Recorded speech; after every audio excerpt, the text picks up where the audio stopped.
तो इस कहानी की शुरुआत में हम ये देखते हैं हमारा मेन कैरेक्टर रिइंकार्नेट होकर एक दूसरे वर्ल्ड में जागता है और ये वर्ल्ड उसके लिए काफी न्यू है। अब बाहर आने के बाद वो इस वर्ल्ड को भी देखता है कि ये वर्ल्ड कैसा है, जिसके बाद वो अपने वाटर एलिमेंट का इस्तेमाल करता है जिससे उसके हाथ में पानी आ जाता है। अब अगली सीन में हमारा मेन कैरेक्टर एक एंजल के सामने खड़ा हुआ होता है और वो एंजल ये कहता है काफी लंबे टाइम के बाद कोई यहाँ पर आया है और ये तुम्हारी आफ्टर लाइफ नहीं है। अभी एंजल रियो के सामने उस इंसिडेंट को दोहराता है जिससे रियो की मौत हुई थी। अब रियो भी इस बात को समझ जाता है कि वो मारा गया है और अब वो रिइंकार्नेट होने वाला है। रियो पूछता है कि मुझे उस वर्ल्ड में क्या करना है। एंजल कहता है तुम उस वर्ल्ड में जो मन चाहे वो कर सकते हो, तुम्हें कोई स्पेसिफिक काम देकर वहाँ पर भेजा नहीं जा रहा है। ये सारी बातें सुनने के बाद रियो कहता है तो मैं ये चाहता हूँ कि मेरी लाइफ काफी शांत हो। ये एंजल उसे बताता है कि वो जिस वर्ल्ड में रिइंकार्नेट होने वाला है उसे ये फी बोलते हैं, जहाँ पर काफी सारे लोग मैजिक स्पेल का इस्तेमाल कर सकते हैं लेकिन ये लोग काफी कम है। वो ये कहता है कि तुम सबसे ज्यादा वाटर मैजिक से कंपैटिबल हो तो इसलिए तुम्हें वाटर मैजिक दिया जा रहा है जिसका तुम इस्तेमाल कर सकते हो। ये बोलते ही एंजल उसे इस वर्ल्ड के अंदर रिइंकार्नेट कर देते हैं और साथ में उसे एक घर और 2 महीने का राशन भी मिलता है। फिर हम दोबारा से एंजल को देखते हैं जो कि रियो के घर के बारे में बता रहे होते हैं। तुम्हारे घर के ऊपर कभी भी सीधा अटैक नहीं हो सकता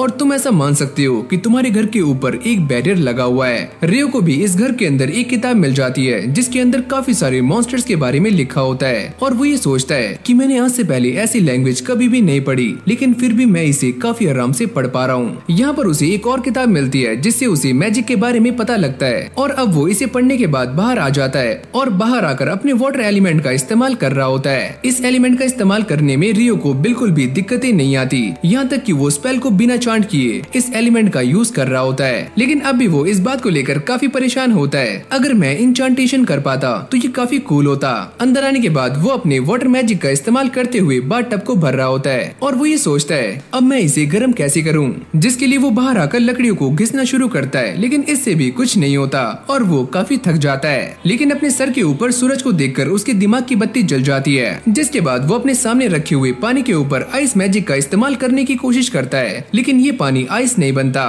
ये तरीका काम नहीं कर रहा है तो चलो कुछ और ट्राई करते हैं। रियो भी इस बात को समझ जाता है कि उसे एक्चुअली में आइस कैसे बनानी है और अगली पल हम ये देखते हैं कि वो आइस को बना लेता है और काफी खुश हो जाता है। इस बर्फ को निकालने के बाद वो इसे एक मैग्नीफाइंग ग्लास की तरह इस्तेमाल कर रहा होता है जिससे वो लकड़ियों में आग लगा देता है और इसे देखकर मुझे भी अपने बचपन के दिन याद आ गए। सारा पानी गर्म हो जाने के बाद वो आराम से बैठकर बात ले रहा होता है और ये कहता है मेरा आज का दिन तो काफी प्रोडक्टिव रहा। नहाते नहाते रियो इस बात को भी सोच रहा होता है क्या मैं अपने हाथ से गर्म पानी भी निकाल सकता हूँ, पर इन सारी बातों को अभी के लिए साइड रखते हुए वो घोड़े बेचकर सो जाता है। अगली सुबह उठने के बाद वो ठूस ठूस कर खाना खा रहा होता है लेकिन तभी अचानक वो ये सोचता है कि एंजल ने मुझसे कहा था कि मेरे पास बस 2 महीने का ही राशन है, उसके बाद मुझे खुद ही हंटिंग पर जाना होगा। रियो इस बात को लेकर भी काफी परेशान होता है कि उसे हंटिंग करने के लिए इस बैरियर से बाहर जाना होगा और बाहर जाते ही मॉन्स्टर्स उसके ऊपर अटैक कर सकते हैं और इसके पास बस एक नाइफ है। इन सारी बातों से एक चीज तो क्लियर हो जाती है कि रियो को अब अटैक मैजिक भी सीखना होगा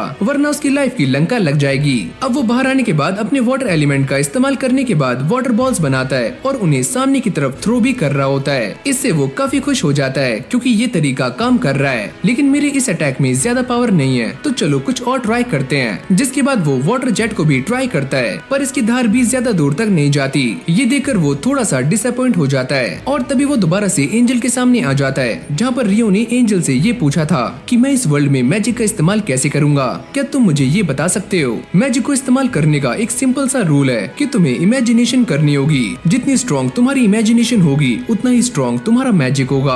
अब काफी ज्यादा ट्रेनिंग करने के बाद रियो का वाटर जेट पहले के मुकाबले काफी स्ट्रॉन्ग हो जाता है और काफी दूर तक भी जा रहा होता है, यहाँ तक कि उसने गर्म पानी भी निकालना सीख लिया है जिसको देखकर उसकी बल्ले बल्ले हो जाती है। अगली सीन में हम ये देखते हैं कि वो आसमान में आइस को भी क्रिएट कर सकता है लेकिन ये प्रोसेस काफी स्लो है। ये आइस मैजिक तो काफी अच्छा है लेकिन मैं ये सोच रहा हूँ एक आइस अटैक बनाऊं। जिसके बाद वो एक आइस क्रिस्टल को फॉर्म करते हुए उसे सामने की तरफ फेंकने का ट्राई करता है लेकिन वो ज्यादा दूर नहीं जाता और पास में ही गिर जाता है। मुझे ऐसा लगता है कि मैंने कोई गलती की है और इसे पानी की तरफ फेंकना थोड़ा सा मुश्किल है। अब उसके दिमाग में अजीब अजीब से ख्याल आने शुरू हो जाते हैं, अगर मैंने फाइट में इसका इस्तेमाल किया तो मेरी मौत पक्की है। लेकिन वो इस चीज से हार मानने वाला नहीं है और वो अपनी मैजिक की काफी प्रैक्टिस कर रहा होता है। अगली सीन में हम ये देखते हैं कि वो अपने सारे के सारे मैजिक को मास्टर कर लेता है। इतनी हार्ड ट्रेनिंग करने के बाद रियो को ऐसा लगता है कि उसका सारा का सारा माना खत्म हो चुका है लेकिन अब भी वो रुकने वाला नहीं है। जिसके बाद हम ये देखते हैं कि वो काफी जल्दी से इस आइस क्रिस्टल को फॉर्म करना सीख जाता है, लेकिन अब भी इसमें काफी कमियां हैं। तो लो भाई, ये बंदा एक जुगाड़ बनाकर हंटिंग करने के लिए अपने बैरियर से काफी दूर आ जाता है। थोड़ी आगे आने के बाद उसे नदी के पास एक क्वार्ट्ज मिल जाता है, जिसे वो पत्थर के साथ रगड़कर आराम से आग जला सकता है। इससे रियो का एक काम तो आसान हो चुका है कि अब उसे सूरज के ऊपर डिपेंड होने की जरूरत नहीं है। अब रियो हर्ब्स इकट्ठे करने के लिए जंगल में आ जाता है, लेकिन तभी अचानक वो ये नोटिस करता है कि उसके सामने एक काफी खतरनाक बोर है, जो कि उसके ऊपर अटैक करने के लिए सामने से आ रहा होता है। ये देखकर रियो की फटनी शुरू हो जाती है और उसे वो वक्त याद आता है कि कैसे उसका ट्रक उनके साथ एक्सीडेंट हुआ था। जैसे ही ये जंगली बोर उसके ऊपर अटैक करता है तो रियो सामने से हट जाता है और वो ये सोचता है कि मैं यहाँ पर कुछ कर सकता हूँ, क्योंकि इस वर्ल्ड में मैजिक एग्जिस्ट करता है। तभी रियो अपने आइस मैजिक का इस्तेमाल करते हुए पूरे के पूरे फ्लोर को जमा देता है और ये जंगली बोर उसके ऊपर फिसल रहा होता है और फिसलते फिसलते सामने की तरफ आ रहा होता है। उसके सामने काफी सारे आइस के कांटे होते हैं जिसमें लगकर वो मारा जाता है। ये सारा काम निपटाने के बाद रियो दोबारा से अपने घर आ जाता है और वो ये सोचता है कि इस वर्ल्ड में जंगली बोर काफी कमजोर होते हैं और एक कमजोर से लड़ने में ही मेरी हालत टाइट हो गई, तो इस वर्ल्ड के खतरनाक मॉन्स्टर्स कैसे होंगे।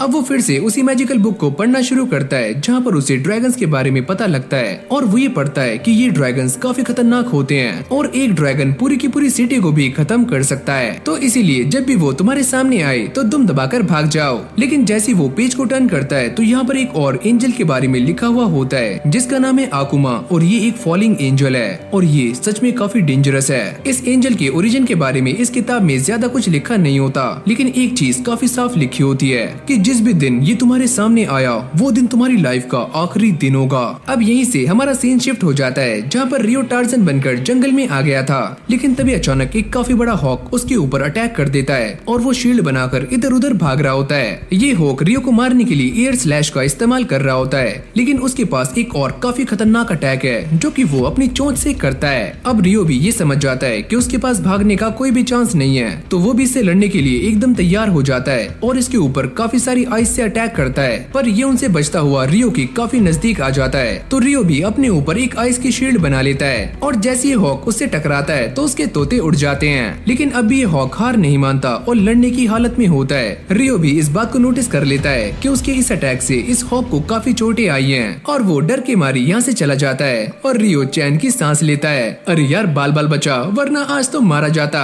और इस बंदे की पीसफुल लाइफ की अब धीरे धीरे धज्जियां उड़नी शुरू हो जाती हैं, जिसके चक्कर में ये अपने घर का रास्ता भी भूल जाता है और तभी इसके सामने सरकटा आ जाता है, जिसको देखकर इसकी काफी फट जाती है। इस बंदे की लाइफ में ऐसे ही मुश्किलें आती रहती हैं और वो काफी सारे मॉन्स्टर से लड़ने के बाद अपनी एबिलिटी को काफी अच्छे से इस्तेमाल करना सीख जाता है, यहाँ तक कि वो पानी में जाने के बाद एक काफी जॉइंट ऑक्टोपस को भी काफी आराम से हरा देता है। इस बंदे की वाटर जेट की पावर भी पहले के मुकाबले काफी तेज हो चुकी है, जो कि एक पत्थर को भी बीच में से काट सकती है। अगली सीन में रियो इस सरकटे से लड़ने के लिए उसके सामने आ जाता है और वो ये सोचता है कि एंजल ने मुझे जो बुक दी थी उसके अंदर इसका कहीं भी जिक्र नहीं है, तो क्या ये एक मॉन्स्टर है या फिर कुछ और है। जिसके बाद इन दोनों के बीच में फाइट स्टार्ट हो जाती है और ये नाइट रियो को काफी आराम से हरा रहा होता है और उसकी आइस शील्ड को भी बड़ी आराम से तोड़ देता है। हारने के बाद रियो नीचे गिर जाता है और वो ये सोचता है कि मुझे ऐसा नहीं लगता कि मैं इससे कभी भी जीतने वाला हूँ, ये सच में काफी स्ट्रॉन्ग है। रियो हर रात इस जगह पर इसीलिए आता है क्योंकि उसको ऐसा लगता है कि ये नाइट उसकी ट्रेनिंग करवा रहा है, क्योंकि आज तक इस नाइट ने रियो को नुकसान नहीं पहुंचाया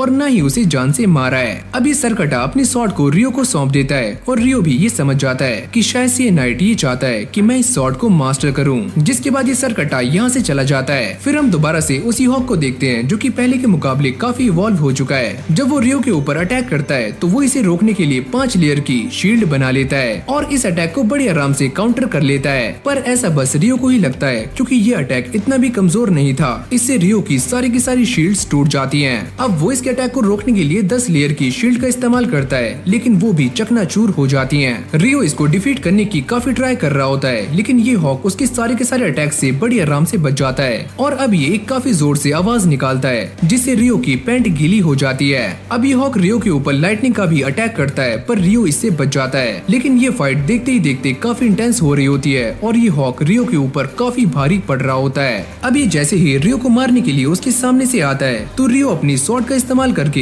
इस हॉक का काम 25 कर देता है और ये हॉक मारा जाता है। लेकिन रियो को इस बात का काफी पछतावा हो रहा होता है कि उसने इस हॉक को जान से मार दिया, जिसके लिए वो इससे माफी भी मांगता है और बाद में अपनी स्वॉर्ड को इसकी बॉडी से बाहर निकाल कर यहाँ से चला जाता है। पर तभी अचानक उसके सामने एक रेड कलर कलर का ड्रैगन आ जाता है। पर रियो ने ऐसा पढ़ा था कि जब ये ड्रैगन उसके सामने आए तो उसे दुम दबाकर भाग जाना है। पर ये ड्रैगन अपनी टेलीपैथी का इस्तेमाल करके रियो से बातें कर रहा होता है और वो भी ये देखकर काफी शॉक्ड हो जाता है कि ये ड्रैगन उससे बात कर सकता है। मैंने काफी टाइम से टेलीपैथी का इस्तेमाल नहीं किया और मुझे तुमसे कुछ पूछना है। क्या तुम किसी ऐसे हॉक से मिले थे जो अभी अभी इवॉल्व हुआ हो? रियो उससे काफी डरते हुए ये कहता है, अरे हाँ मुझे मिला तो था, लेकिन मैंने उसे जान से मार दिया, मुझे माफ करना। क्या तुमने उसे जान से मार दिया? तुम तो एक काफी कमाल की लड़की हो और तुम्हारे पास ये अजीब सा वेपन कैसा है? जब रियो उसे अपनी ये स्वॉर्ड दिखाता है तो ये ड्रैगन कहता है कि ये तो फेरी किंग की स्वॉर्ड है। अगर ये स्वॉर्ड उसने तुम्हें दी है तो इसका मतलब साफ है कि वो तुम्हारे ऊपर काफी ट्रस्ट करता है। फिर ये दोनों गप्पे मारने में लग जाते हैं और देखते ही देखते शाम भी हो जाती है और इन दोनों को टाइम का पता ही नहीं लगता।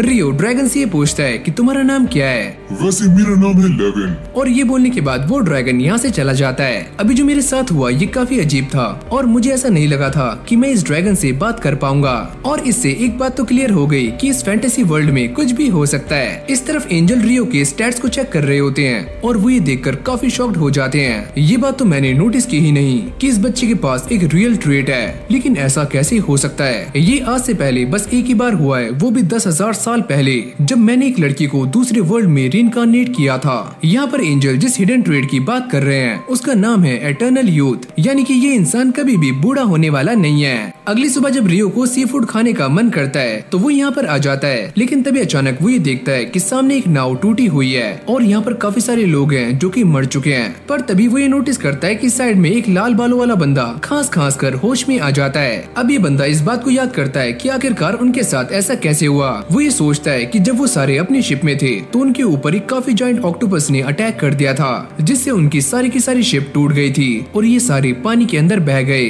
जैसे ही इस बंदे की आँख खुलती है तो वो ये देखता है कि वो अब भी जिंदा है और वो बाहर आकर ये देखता है कि वो यहाँ पर कैसे आया। तभी उसके सामने रियो आ जाता है। चलो तुम उड़ गए, ये तो काफी अच्छी बात है। ये बंदा उसे देखकर काफी शॉक्ड हो जाता है कि ये बच्चा यहाँ पर अचानक से कैसे आया, जबकि मैंने इसे सेंस भी नहीं किया।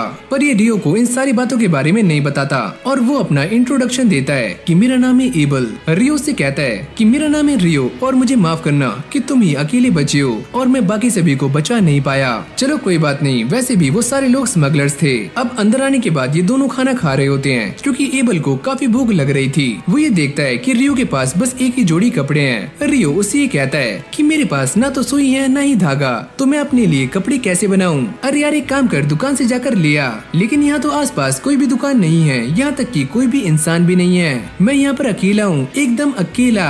एबल ये बात सुनने के बाद काफी शॉक्ड हो जाता है कि वो यहाँ पर अकेला रहता है। रियो कहता है वैसे मैं एक वाटर मेज हूँ और वो इसे अपनी ताकत का एक नमूना दिखाता है। क्या तुम सच में मैजिक का यूज कर सकते हो? यहाँ तक कि सेंट्रल प्रोविंस में भी आधे से कम लोग मैजिक का यूज करना जानते हैं और मुझे भी इसका इस्तेमाल करना नहीं आता। एबल उसे कहता है कि मुझे तुमसे एक बात कंफर्म करनी है, क्या तुम मुझे वहीं पर लेकर जा सकते हो जहाँ पर हम पहली बार मिले थे? जाते हुए ये दोनों बातें कर रहे होते हैं। एबल उसे कहता है क्या तुम मैजिक करने के लिए डंडे का इस्तेमाल नहीं करते? अरे यार मेरे पास डंडा है ही नहीं। मुझे लगता है मैंने फिर से गलत क्वेश्चन पूछ लिया। अब एबल उसे कहता है कि तुम मेरे पीछे रहो, अगर हमारे सामने कोई भी मॉन्स्टर आता है तो मैं उसे संभाल लूंगा, लेकिन मैं तुम्हें ऐसा करने नहीं दे सकता। मैं भी तुम्हारी हेल्प करूंगा। क्या तुम्हें समझ नहीं आ रहा है? अगर तुम बार बार मेरी हेल्प करोगे तो मेरी रेपुटेशन खराब हो जाएगी। जिसके बाद ये दोनों उसी जगह पर वापस आ जाते हैं, लेकिन यहाँ से बाकी के लोग गायब होते हैं। एबल ये कहता है तुमने मुझे काफी सही टाइम पर बचा लिया, वरना मैं भी मारा जाता। अरे हाँ तुम काफी लकी हो कि मैंने तुम्हें बचा लिया। एबल यहाँ पर कुछ ढूंढने का ट्राई कर रहा होता है, लेकिन उसे वो चीज यहाँ पर नहीं मिलती और वो ये कहता है कि वो चीज मुझे नहीं मिली। रियो उससे कहता है तो अब तुम क्या करोगे? मैं ये सोच रहा हूँ कि मैं दोबारा से लूनिया टाउन चला जाऊँ और अपने दोस्तों को ज्वाइन करूँ। मैं इस बारे में नहीं जानता कि वो टाउन कहाँ पर है, लेकिन मुझे ऐसा लगता है कि उसके लिए तुम्हें नॉर्थ में जाना चाहिए। अब एबल उससे पूछता है क्या तुम भी मेरे साथ चलना चाहोगे? ये तुम्हारे लिए एक जॉब हो सकती है क्योंकि मुझे रास्ता नहीं पता और तुम मेरी हेल्प कर सकते हो। क्यों है ना दोस्त? ये बात सुनने के बाद रियो थोड़ा सा हैरान हो जाता है और थोड़ा सोचने के बाद वो ये कहता है कि हम दोनों दोस्त बन चुके हैं। अरे हाँ हम दोनों दोस्त दोस्त हैं, तो चलो मैं भी तुम्हारे साथ चलूंगा। शाम के टाइम में रियो इन सारी चीजों को बड़ी गौर से देख रहा होता है और वो ये याद करता है कि कैसे वो इस वर्ल्ड में आया और कैसे वो यहाँ पर रहा। जब वो घर में आ जाता है तो वो एबल से कहता है कि मैं किसी को गुड बाय करने के लिए जा रहा हूँ, जो कि मुझे इसी टाइम मिलता है, यानी कि रात में। मुझे तो ऐसा लगा था कि इसका यहाँ पर कोई भी जानने वाला नहीं है, लेकिन चलो मैं इस मामले में इंटरफियर नहीं करता हूँ। अब रियो उस नाइट के पास आ जाता है और उसे शुक्रिया अदा कर रहा होता है कि तुमने मेरी काफी हेल्प की और तुम्हारी वजह से ही मैं यहाँ पर सरवाइव कर पाया और मैं कुछ टाइम के लिए यहाँ से जा रहा हूँ और आज ये हमारी लास्ट बैटल होने वाली है, तो मैं अपनी पूरी जान लगा दूंगा। फिर इन दोनों के बीच में फाइट स्टार्ट हो जाती है जहाँ पर रियो हार जाता है और जब ये नाइट यहाँ से जा रहा होता है तो रियो उससे कहता है तुम्हारा शुक्रिया जो भी तुमने मेरे लिए किया। लेकिन जाने से पहले ये नाइट रियो को गिफ्ट के तौर पर एक कोट देता है और यहाँ से चला जाता है। मैं इस कोट को काफी प्राउडली पहनूंगा। अब ये दोनों भी यहाँ से जाने के लिए रेडी हो जाते हैं और रियो ने भी इस कोट को पहन लिया है। अब वो आखिरी बार अपने घर को देखता है और अपनी पुरानी यादों को ताजा करता है। पर जब ये दोनों यहाँ से जा रहे होते हैं तो उनके सामने एक काफी खतरनाक जंगली बोर आ जाता है और एबल अपनी कॉम्बैट स्किल का इस्तेमाल करके इस बोर को एक ही झटके में खत्म कर देता है। ओ अच्छा, तो ये एक कॉम्बैट स्किल है, पर ये होती क्या है? ये कुछ ऐसी टेक्निक्स होती हैं जिन्हें स्वॉर्ड्समैन और बाकी लोग इस्तेमाल करते हैं फाइट करने के लिए, लेकिन तुम एक मैजिशियन हो तो तुम्हें इसके बारे में पता नहीं होगा। जिसके बाद ये अपनी जर्नी को दोबारा से कंटिन्यू करते हैं, लेकिन इस बार इनके सामने लिजर्ड मॉन्स्टर्स आ जाते हैं। एबल मना करता है कि हमें इनसे फाइट नहीं करनी, ये काफी खतरनाक है और हम दोनों मारी जा सकते हैं। पर रियो एक वाटर मेज है तो वो ये समझ जाता है कि काफी सारे लिजर्ड्स पानी के रास्ते उनकी तरफ काफी तेजी से बढ़ रहे हैं। ये सुनने के बाद एबल भी चौकन्ना हो जाता है। वो लिजर्ड मॉन्स्टर्स काफी सारे हैं तो मुझे ऐसा लगता है कि मुझे अपने मैजिक का भी इस्तेमाल करना होगा। और अगले पल हम ये देखते हैं कि रियो अपने मैजिक का इस्तेमाल करके इन सारे के सारे लिजर्ड मॉन्स्टर्स को बड़ी आराम से हरा देता है। एबल ये देखकर काफी चौंक जाता है। तुमने अपनी छड़ी का इस्तेमाल नहीं किया और न ही किसी स्पेल को बोला, तो तुमने ये किया कैसे? मेरे ख्याल से वाटर मैजिक थोड़ा अलग होता होगा और इसीलिए मुझे ये सारा कुछ करने की जरूरत नहीं है। शायद तुम सही कह रहे हो। पर आगे जाने से पहले रियो एबल को पानी ऑफर करता है ताकि ये दोनों हाइड्रेटेड रह सकें। अब ये दोनों जाते हुए बातें कर रहे होते हैं और एबल उसे एक कॉइन दिखाता है। वो इस कॉइन को देखकर काफी शॉक्ड हो जाता है। मैंने आज से पहले कोई भी करेंसी नहीं देखी। जाते हुए एबल उसे अलग अलग एम्पायर्स के नाम बता रहा होता है और वो ये कहता है कि एक डेबुआ एम्पायर भी है। ये कैसा नाम है, डेबुआ? अब खुले मैदान में आने के बाद इन दोनों के ऊपर पत्थरों से अटैक होता है, पर ये दोनों ही काफी तेज होते हैं और इन अटैक्स को रोक लेते हैं। पर तभी इनके आसपास काफी सारे पत्थर आने शुरू हो जाते हैं। एबल ही कहता है मुझे ऐसा लगता है कि हम गलती से रॉक गोलम के नेस्ट में आ चुके हैं। रियो कहता है क्या ये सामने ये भी एक रॉक गोलम है? एबल इन सभी को रोकने के लिए अपनी कॉम्बैट स्किल का इस्तेमाल करता है और एक गोलम के अंदर छेद कर देता है, लेकिन वो काफी जल्दी रीजनरेट कर रहा होता है। रियो उसे ये कहता है मेरे पास एक अटैक है, क्या मैं उसे यूज कर सकता हूँ? अगले पल वो अपने मैजिक का इस्तेमाल करके 10 लेयर की आइस बॉल इस गोलम के ऊपर गिरा देता है, जिससे वो इसके नीचे दब जाता है। एबल भी ये देखकर काफी चौंक जाता है कि तुमने ये कैसे किया और ये क्या था? जिसके बाद ये सारे रॉक गोलम्स को हरा देते हैं। तभी एबल इस रॉक गोलम की मैजिक स्टोन को नोटिस करता है, जो कि काफी बड़ा है और काफी कलरफुल भी। मुझे ऐसा लगता है कि इसने आज से पहले काफी सारे मॉन्स्टर्स को हराया है। इस मैजिक स्टोन को निकालने के बाद ये दोनों आगे बढ़ जाते हैं और वो ये देखते हैं कि उनके सामने एक काफी बड़ा हिप्पो है, जो कि एक बेहेमोथ है। तभी यहाँ पर वाइवर्न का एक काफी बड़ा झुंड आ जाता है, जो कि इस बेहेमोथ के ऊपर अटैक कर रहे होते हैं। एबल ही कहता है इस फाइट का कंक्लूजन एकदम साफ है कि ये बेहेमोथ हारने वाला है, लेकिन रियो मना करता है कि मुझे ऐसा नहीं लगता। अब ये हिप्पो काफी गुस्से में आकर इन सारे के सारे वाइवर्न्स को मारना शुरू कर देता है और जोर से दहाड़ता है, जिससे कि ये सारे के सारे वाइवर्न्स नीचे गिर जाते हैं। देखा, मैंने तुमसे कहा था कि यही जीतने वाला है। फिर हमें रात का सीन दिखाया जाता है जहाँ पर ये दोनों बैठकर कैंप फायर कर रहे होते हैं। एबल रियो को डंजन्स के बारे में बता रहा होता है और वो ये कहता है कि सच में इस वर्ल्ड में डंजन भी एग्जिस्ट करते हैं और मैं भी डंजन में एक बार जरूर जाना चाहता हूँ। वैसे हम जिस टाउन में जा रहे हैं वहाँ पर भी एक काफी बड़ी डंजन है, लेकिन तुमने ये बात मुझे पहले क्यों नहीं बताई? तुमने मुझसे काफी कुछ छुपाया है। अरे नहीं, ऐसा कुछ भी नहीं है, लेकिन तुम एल्फ और डॉर्स के बारे में तो जानते ही होंगे, लेकिन भाई रियो इनके बारे में भी कुछ नहीं जानता। एबल उसे सारा कुछ समझाता है कि डॉर्स कैसे होते हैं और एल्फ्स क्या हैं, जिसके बाद ये दोनों दोबारा से अपनी जर्नी को कंटिन्यू करते हैं। जाते हुए रियो ये कहता है कि इन माउंटेन्स को पार करने के बाद हम ह्यूमन टेरिटरी में पहुंच जाएंगे, लेकिन तुम ये सारा कुछ कैसे जानते हो? रियो उन सारी बातों को याद करता है जो कि ड्रैगन ने उससे की थी और ड्रैगन ने ही उसे ये सारा कुछ बताया था, पर रियो इसके बारे में एबल से कुछ भी नहीं कहता। और जब ये दोनों आगे जा रहे होते हैं तभी उनके सामने एक काफी खतरनाक मॉन्स्टर आ जाता है, जिसको देखकर इन दोनों की ही चड्डी टाइट हो जाती है। एबल को समझ नहीं आता कि अब वो क्या करे, क्योंकि ये एक काफी खतरनाक ग्रिफिन है। अब ये दोनों एक साथ आसमान में मीट के टुकड़ों को उछालते हैं और ये ग्रिफिन उन्हें लेकर यहाँ से चला जाता है और इन दोनों की जान बच जाती है। आगे जाते हुए ये दोनों उसी ग्रिफिन के बारे में बात कर रहे होते हैं। एबल ही कहता है कि उसने तो मुझे सच में डरा दिया था, मुझे भी ऐसा ही लगता है, अगर हम उससे फाइट करते तो हम दोनों जिंदा नहीं बचते। एबल ही बताता है कि आज तक कोई भी ऐसा नहीं बना जो कि बेहेमोथ और ग्रिफिन से पंगे ले सके और शायद ये बड़े बड़े पहाड़ ही इन मॉन्स्टर्स को ह्यूमन से दूर रखते हैं। जैसे ये दोनों आगे जाते हैं तो इनके सामने काफी सारे वाइवर्न्स होते हैं जो अपने शिकार को खा रहे होते हैं। रियो एबल से पूछता है कि हमें इनसे फाइट करनी चाहिए, ये हम दोनों के मुकाबले में काफी ज्यादा हैं और यहाँ तक कि काफी स्किल्ड एडवेंचरर्स भी इन्हें हरा नहीं पाते। लेकिन आगे जाते हुए हमारे रास्ते में काफी सारे वाइवर्न्स आने वाले हैं, तो कभी न कभी तो हमें इनका सामना करना होगा। ये बोलते ही रियो उनसे लड़ने के लिए सामने पहुँच जाता है और वो अपने मैजिक का इस्तेमाल करके इन सारे के सारे वाइवर्न के पंखों को यहीं पर स्टक कर देता है, जिससे कि वो उड़ नहीं पाते। एबल अपनी कॉम्बैट स्किल का यूज करके इन सारे के सारे वाइवर्न्स को हरा देता है, पर तभी यहाँ पर और भी वाइवर्न्स आ जाते हैं, लेकिन ये दोनों मिलकर उन सभी को ठिकाने लगा देते हैं। जब एबल वाइवर्न्स के मैजिक स्टोन को बाहर निकाल रहा होता है तो वो ये कहता है कि मैंने ये कभी नहीं सोचा था कि इनसे फाइट करना इतना आसान होगा। इन सारे के सारे वाइवर्न्स को हराने के बाद वो माउंटेन्स को भी क्रॉस कर लेते हैं और ह्यूमन टेरिटरी के काफी करीब होते हैं और ये उसके कितने पास हैं ये तो इनकी स्माइल से ही पता लग जाता है। अब थोड़ी दूर आगे चलने के बाद इन दोनों को एक सड़क दिखती है और एबल ये समझ जाता है कि ये दोनों कहाँ पर हैं और वो ये कहता है कि थोड़ी आगे चलने के बाद हम फाइनली टाउन तक पहुँच जाएंगे। जिसके बाद ये दोनों टाउन के एक रेस्टोरेंट में आ जाते हैं। एबल उससे कहता है क्यों ना तुम भी एक एडवेंचरर बन जाओ जिससे तुम्हें टाउन में जाने के पैसे नहीं देने होंगे, क्योंकि इस टाउन में आने के लिए एबल ने रियो के पैसे दिए होते हैं। और वो ये कहता है और मॉन्स्टर से जो हमें मैजिक स्टोन्स मिलते हैं उन्हें एडवेंचरर सीधा गिल्ड में बेच सकते हैं और काफी मोटा पैसा कमा सकते हैं। साथ ही में वो ये भी क्लियर करता है कि जो एडवेंचरर गिल्ड में रजिस्टर नहीं होता वो मैजिक स्टोन को बेच नहीं सकता। तभी इन दोनों के सामने गर्मा गर्म खाना आ जाता है और रियो भी इस खाने को फटाक से चट कर जाता है। अब कुछ टाइम यहाँ पर बिताने के बाद ये दोनों लूनिया टाउन के लिए निकल जाते हैं और थोड़ा सफर तय करने के बाद ये फाइनली उस टाउन में पहुँच जाते हैं। ये गार्ड एबल को देखकर काफी खुश होता है। हमें ऐसा लगा था कि आप खो गए हो।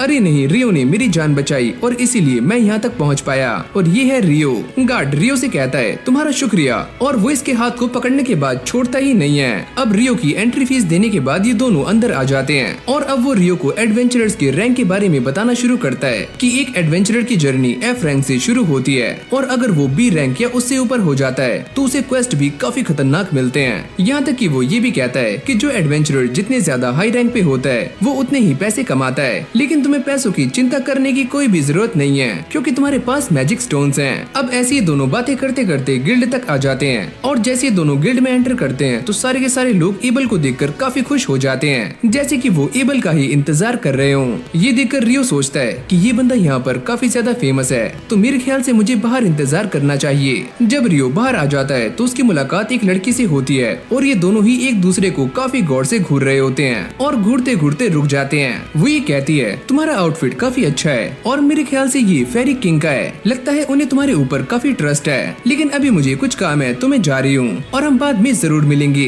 लेकिन इस बंदे की आंखें फटी की फटी रह जाती हैं कि अभी उसके साथ क्या हुआ।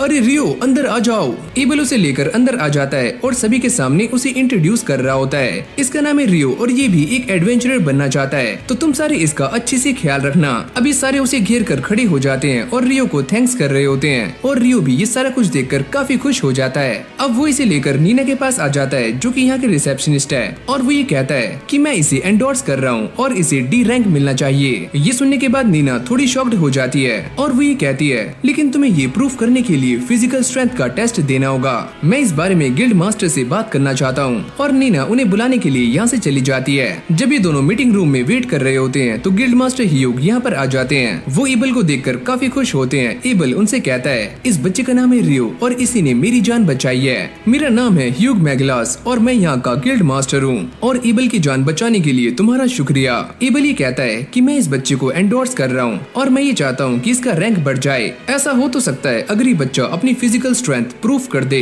हाँ, मैं इस बात को पहले से ही जानता हूँ और इसीलिए मैं इसे लेकर आपके पास आया हूँ। ये बच्चा मुझसे भी काफी स्ट्रॉन्ग है। ह्यूग ये सुनने के बाद थोड़ा अजीब सा मुंह बनाता है क्योंकि उसे एबल की बातों पर यकीन नहीं होता। अगली सीन में जब ये सारे ह्यूग को मैजिक स्टोन्स दिखाते हैं तो वो ये देखकर काफी शॉक्ड हो जाता है कि ये तो वाइवर्न की मैजिक स्टोन है और तुम्हारे पास इतने सारे क्या कर रहे हैं, क्योंकि इतने सारे वाइवर्न्स को हराने के लिए एक आर्मी की जरूरत पड़ती है। एबल ये कहता है उन्हें मारते वक्त हमने एक माउंटेन को भी क्रॉस किया था। ह्यूग ये सुनने के बाद काफी शॉक्ड हो जाता है और वो ये कहता है कि आज तक किसी ने भी उन माउंटेन्स लाइंस को क्रॉस नहीं किया। ये सारी बातें सुनने के बाद ह्यूग का दिमाग थोड़ा सा सनक जाता है और उसे इन सारी बातों पर यकीन नहीं आता। एबल ये पूछता है, क्या ये मैजिक स्टोन्स काफी हैं रियो की रैंक अप के लिए? अरे हाँ, ये काफी हैं। अब बाकी का रजिस्ट्रेशन पूरा करने के लिए रियो ह्यूग के साथ उसके ऑफिस में आ जाता है। मैं इस बात को काफी अच्छे से जानता हूँ कि एबल एक काफी अच्छा एडवेंचरर है, लेकिन मैं ये भी जानता हूँ कि वो अकेले एक वाई-1 को हरा नहीं सकता।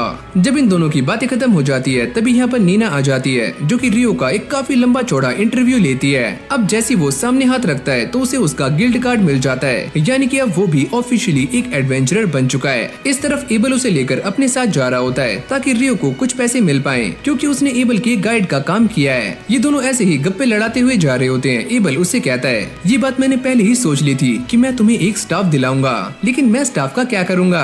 अरे बेटा, हैरी पॉटर बनकर मैजिक करना। वैसे मुझे स्टाफ की नीड नहीं है, मैं ऐसे ही मैजिक कर सकता हूँ और पास की फाइट में मैं स्वॉर्ड का इस्तेमाल करता हूँ। ये बात सुनने के बाद एबल थोड़ा सा हैरान हो जाता है और वो ये कहता है, क्या तुम सच में स्वॉर्ड का इस्तेमाल करते हो? लेकिन तुम्हारे पास तो कोई भी स्वॉर्ड नहीं है। रियो उसे अपनी स्वॉर्ड दिखाता है, पर एबल को ऐसा लगता है कि ये एक छोटा सा चाकू है, यानी कि एक डैगर। अब एबल से बात करते करते रियो को इस वर्ल्ड के बारे में काफी कुछ पता लग जाता है कि यहाँ पर भी लोगों ने दिन को घंटों के हिसाब से डिवाइड किया हुआ है, यानी कि एक वीक में यहाँ पर 7 दिन है और महीने में 30 दिन, और यहाँ तक कि ये कपड़ों को भी सेंटीमीटर में मेजर करते हैं। वो ये सोचता है यहाँ पर ऐसा खाना भी मिल जाता है जैसे कि मेरे वर्ल्ड में मिला करता था। अब इन सारी बातों पर गौर देने के बाद रियो को ऐसा लगता है कि शायद से मेरे वर्ल्ड से यहाँ पर पहले भी कोई आ चुका है, जिस वजह से इस वर्ल्ड और मेरे वर्ल्ड में काफी सारी सिमिलैरिटीज हैं। इस तरफ ये सारे के सारे लोग एबल के वापस आने की खुशी में पार्टी कर रहे होते हैं। नीना उसे लेकर उसके रूम में आ जाती है, जहाँ पर रियो को उसके न्यू 2 रूममेट्स भी मिलते हैं। अब ये सारे एक दूसरे को इंट्रोड्यूस कर रहे होते हैं। तभी नीना यहाँ पर एक और एडवेंचरर को लेकर आ जाती है, जो कि अब से इनका रूममेट है, यानी कि अब ये 4 हो चुके हैं। अब यहीं से हमारा सीन शिफ्ट हो जाता है, जहाँ पर हम ये देखते हैं कि क्रिम्सन पार्टी के सारे लोग रियो को लेकर ही बातें कर रहे होते हैं, क्योंकि एबल ने उन्हें रियो के बारे में सारा कुछ बता दिया है और उन्हें इन बातों पर यकीन नहीं होता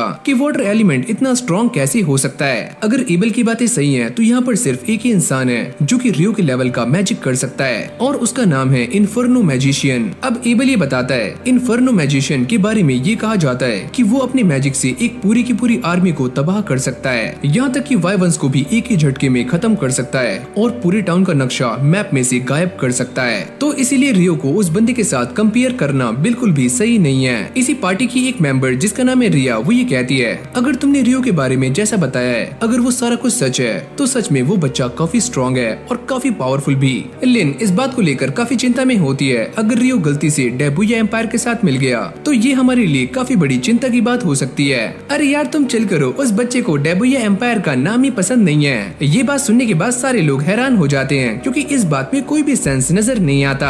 अरे हाँ, मैं ये जानता हूँ कि इस बात में कोई भी सेंस नहीं है, लेकिन रियलिटी यही है। अब अगली सीन में हम ये देखते हैं कि रियो ने उस कोर्स को लिया होता है, जहाँ पर उसे डंजन के बारे में सीखने को काफी कुछ मिलने वाला है। सारी की सारी थ्योरी खत्म हो जाने के बाद अब बारी है प्रैक्टिकल की। टीचर इन सभी से ये कहते हैं, हमने डंजन के बारे में काफी कुछ पढ़ लिया है और आज शाम को तुम सारे एक एक्चुअल डंजन में जाने वाले हो। ये सुनते ही एमन की फटनी शुरू हो जाती है, जो कि रियो का एक साथी है और उसका रूममेट भी। अगर वहाँ पर जाने से पहले किसी का कोई क्वेश्चन है तो वो मुझसे पूछ सकता है। रियो पूछता है, सर क्या कोई ऐसा तरीका है जिससे कि हम वहाँ पर इंस्टेंटली जा पाएं? अरे वाह, तुम इस इंस्टेंट मैजिक के बारे में जानते हो, ये तो काफी अच्छी बात है। वो ये बताते हैं कि ऐसे डंजन साउथ में एग्जिस्ट करते हैं, लेकिन मैं उनके बारे में ज्यादा नहीं जानता।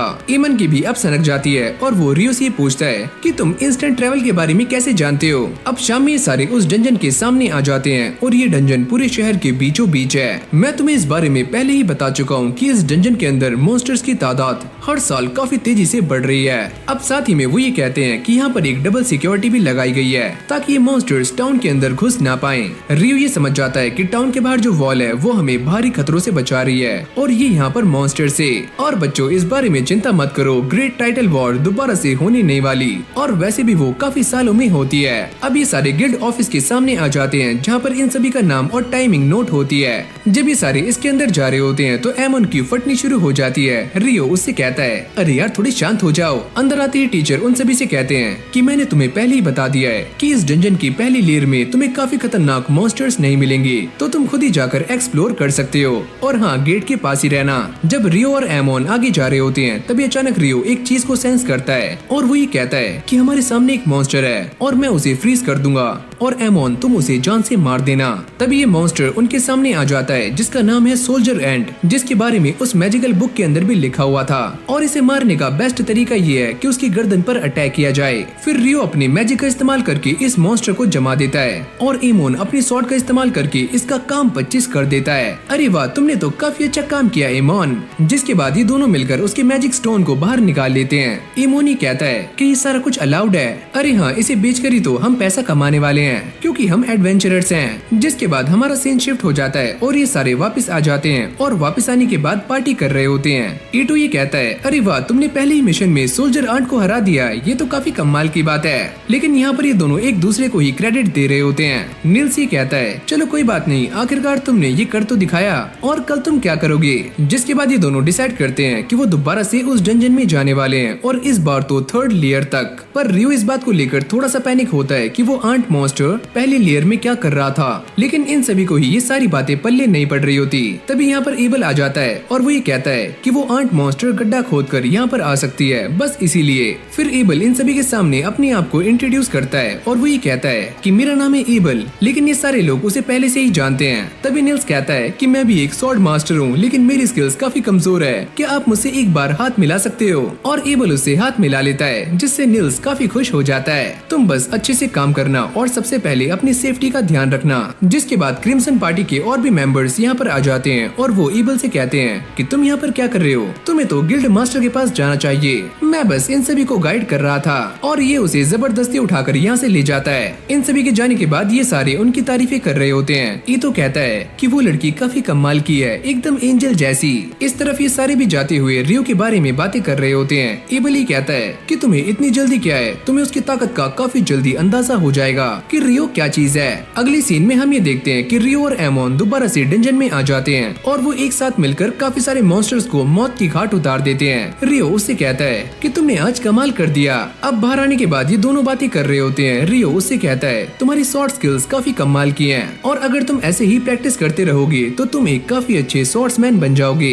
एमन उससे कहता है कि मुझे भी ऐसा ही लगा था कि तुम बस एक मैजिशियन हो, लेकिन तुम्हारी भी स्वॉर्ड स्किल काफी अच्छी है। हाँ, मेरे भी एक मास्टर थे जिन्होंने मुझे स्वॉर्ड चलाना सिखाया था। अब रियो एमन को एक एडवाइस देता है कि तुम्हारी स्वॉर्ड स्किल्स तो काफी अच्छी हैं, लेकिन तुम्हें सुबह उठकर प्रैक्टिस करनी चाहिए, क्योंकि मैंने ऐसा देखा है तुम काफी जल्दी थक जाते हो। और हाँ, एबल भी सुबह उठकर रोज प्रैक्टिस करता है, जिससे उसकी स्वॉर्ड स्किल्स काफी अच्छी हैं। अब अगले सीन में रियो एक लाइब्रेरी में आ जाता है। तभी उसके पास एक लड़की आती है और वो ये कहती है अगर तुम एल्केमी के बारे में पढ़ना चाहते हो तो यहाँ से शुरुआत करो। अब रियो एक किताब को उठाकर उसे पढ़ना शुरू करता है और वो ये कहता है कि यहाँ पर तो काफी सारी बुक्स हैं, तो मैं कहाँ से शुरुआत करूँ। जिसके बाद वो बाहर आ जाता है, लेकिन तभी अचानक हम ये देखते हैं कि सूर्य ग्रहण लग जाता है। रियो भी इस चीज को देखकर पैनिक हो जाता है और आसपास के सारे लोग गायब होने शुरू हो जाते हैं। अगली पल उसके ऊपर एक फायर अटैक होता है, पर रियो भी अपनी आई शील्ड बनाकर उससे बच जाता है। लेकिन वो ये बात सोचकर काफी हैरान था कि ये अटैक किसने किया है। जिसने भी ये अटैक किया है वो काफी पावरफुल है। अगली पल वो लड़की उसके सामने आ जाती है और वो ये कहती है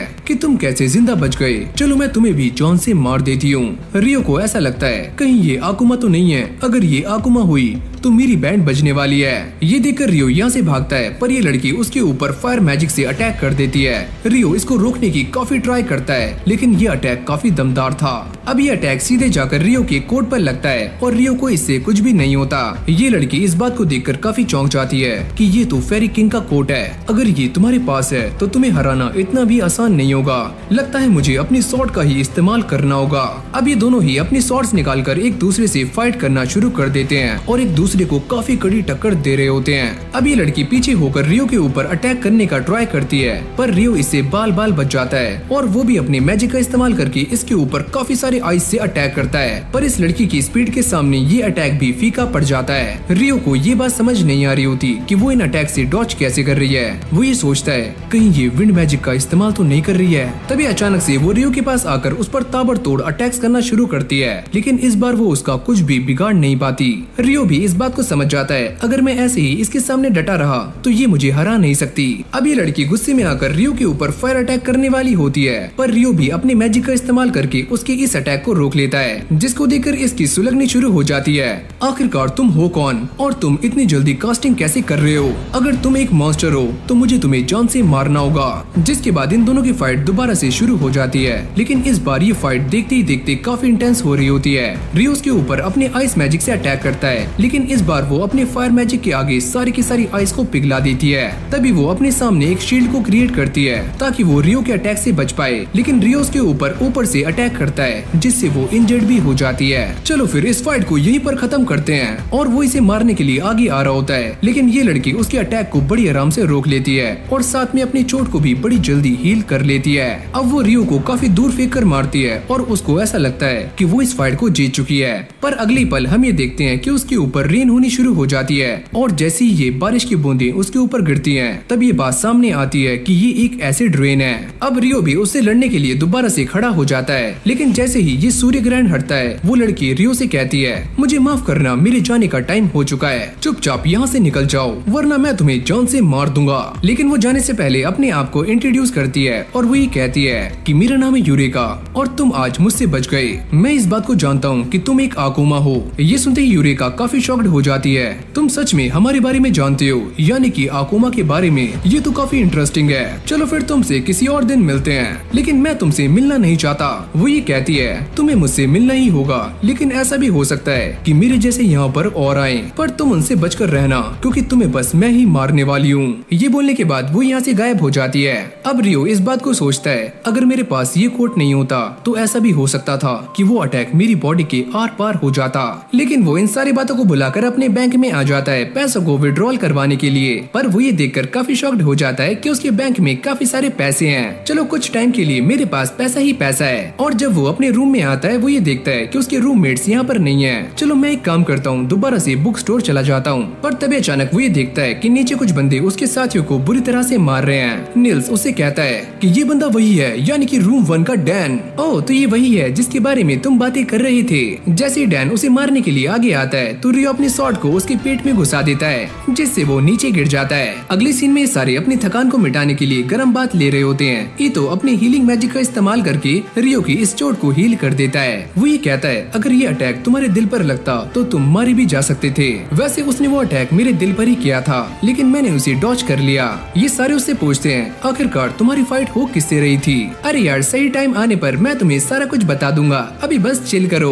अब अगली सीन में रियो के सारे दोस्त दोबारा से उसी डंजन में आ जाते हैं जहाँ पर वो गॉब्लिन्स और गॉब्लिन आर्चर्स से फाइट कर रहे होते हैं। काफी मेहनत करने के बाद ये सारे उन्हें हरा तो देते हैं, लेकिन इससे वो भी इंजर्ड हो जाते हैं। पर ईतो के पास हीलिंग मैजिक की पावर है जिससे वो सभी को हील कर देता है। निल्स कहता है कि आगे इस डंजन में काफी खतरा हो सकता है, तो चलो बाहर चलते हैं। जिसके बाद ये सारे इस डंजन से बाहर आ जाते हैं। पर तभी हम ये देखते हैं कि डंजन के अंदर एक काफी खतरनाक मॉन्स्टर है जिसने बहुत सारे एडवेंचरर्स को मौत की घाट उतार दिया है। इस तरफ रियो प्रैक्टिस करने के लिए बाहर आया हुआ होता है। वो ये सोचता है, कल रात जो मेरे साथ हुआ वो काफी अजीब था और उस आकुमा की पावर्स काफी ज्यादा है, यहाँ तक कि उसकी फिजिकल स्पीड भी मुझसे काफी गुना ज्यादा है। रियो इस बात को लेकर भी थोड़ा सा चिंता में होता है कि शायद से वो आकुमा अपनी स्पीड को बढ़ाने के लिए विंड मैजिक का इस्तेमाल कर रही थी और मुझे भी कुछ ऐसा ही ट्राई करना होगा जिससे कि मैं वाटर मैजिक का इस्तेमाल करते हुए पहले से अपनी स्पीड को काफी गुना बढ़ा सकूं। अब कुछ देर सोचने के बाद रियो के दिमाग में एक आइडिया आता है जिससे कि वो नीचे की जमीन को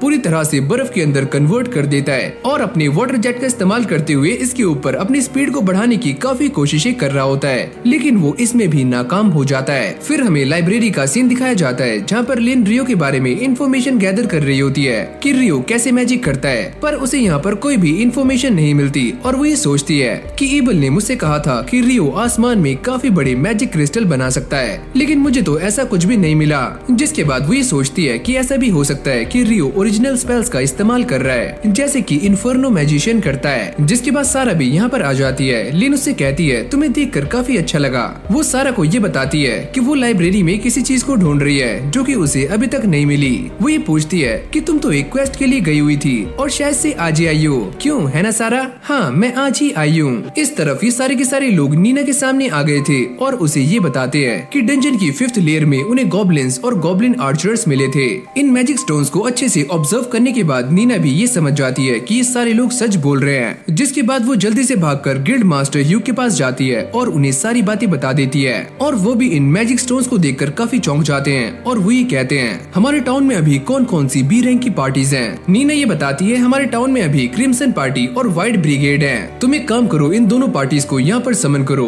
और फिर मैं अपना ऑफर इनके सामने रखूंगा।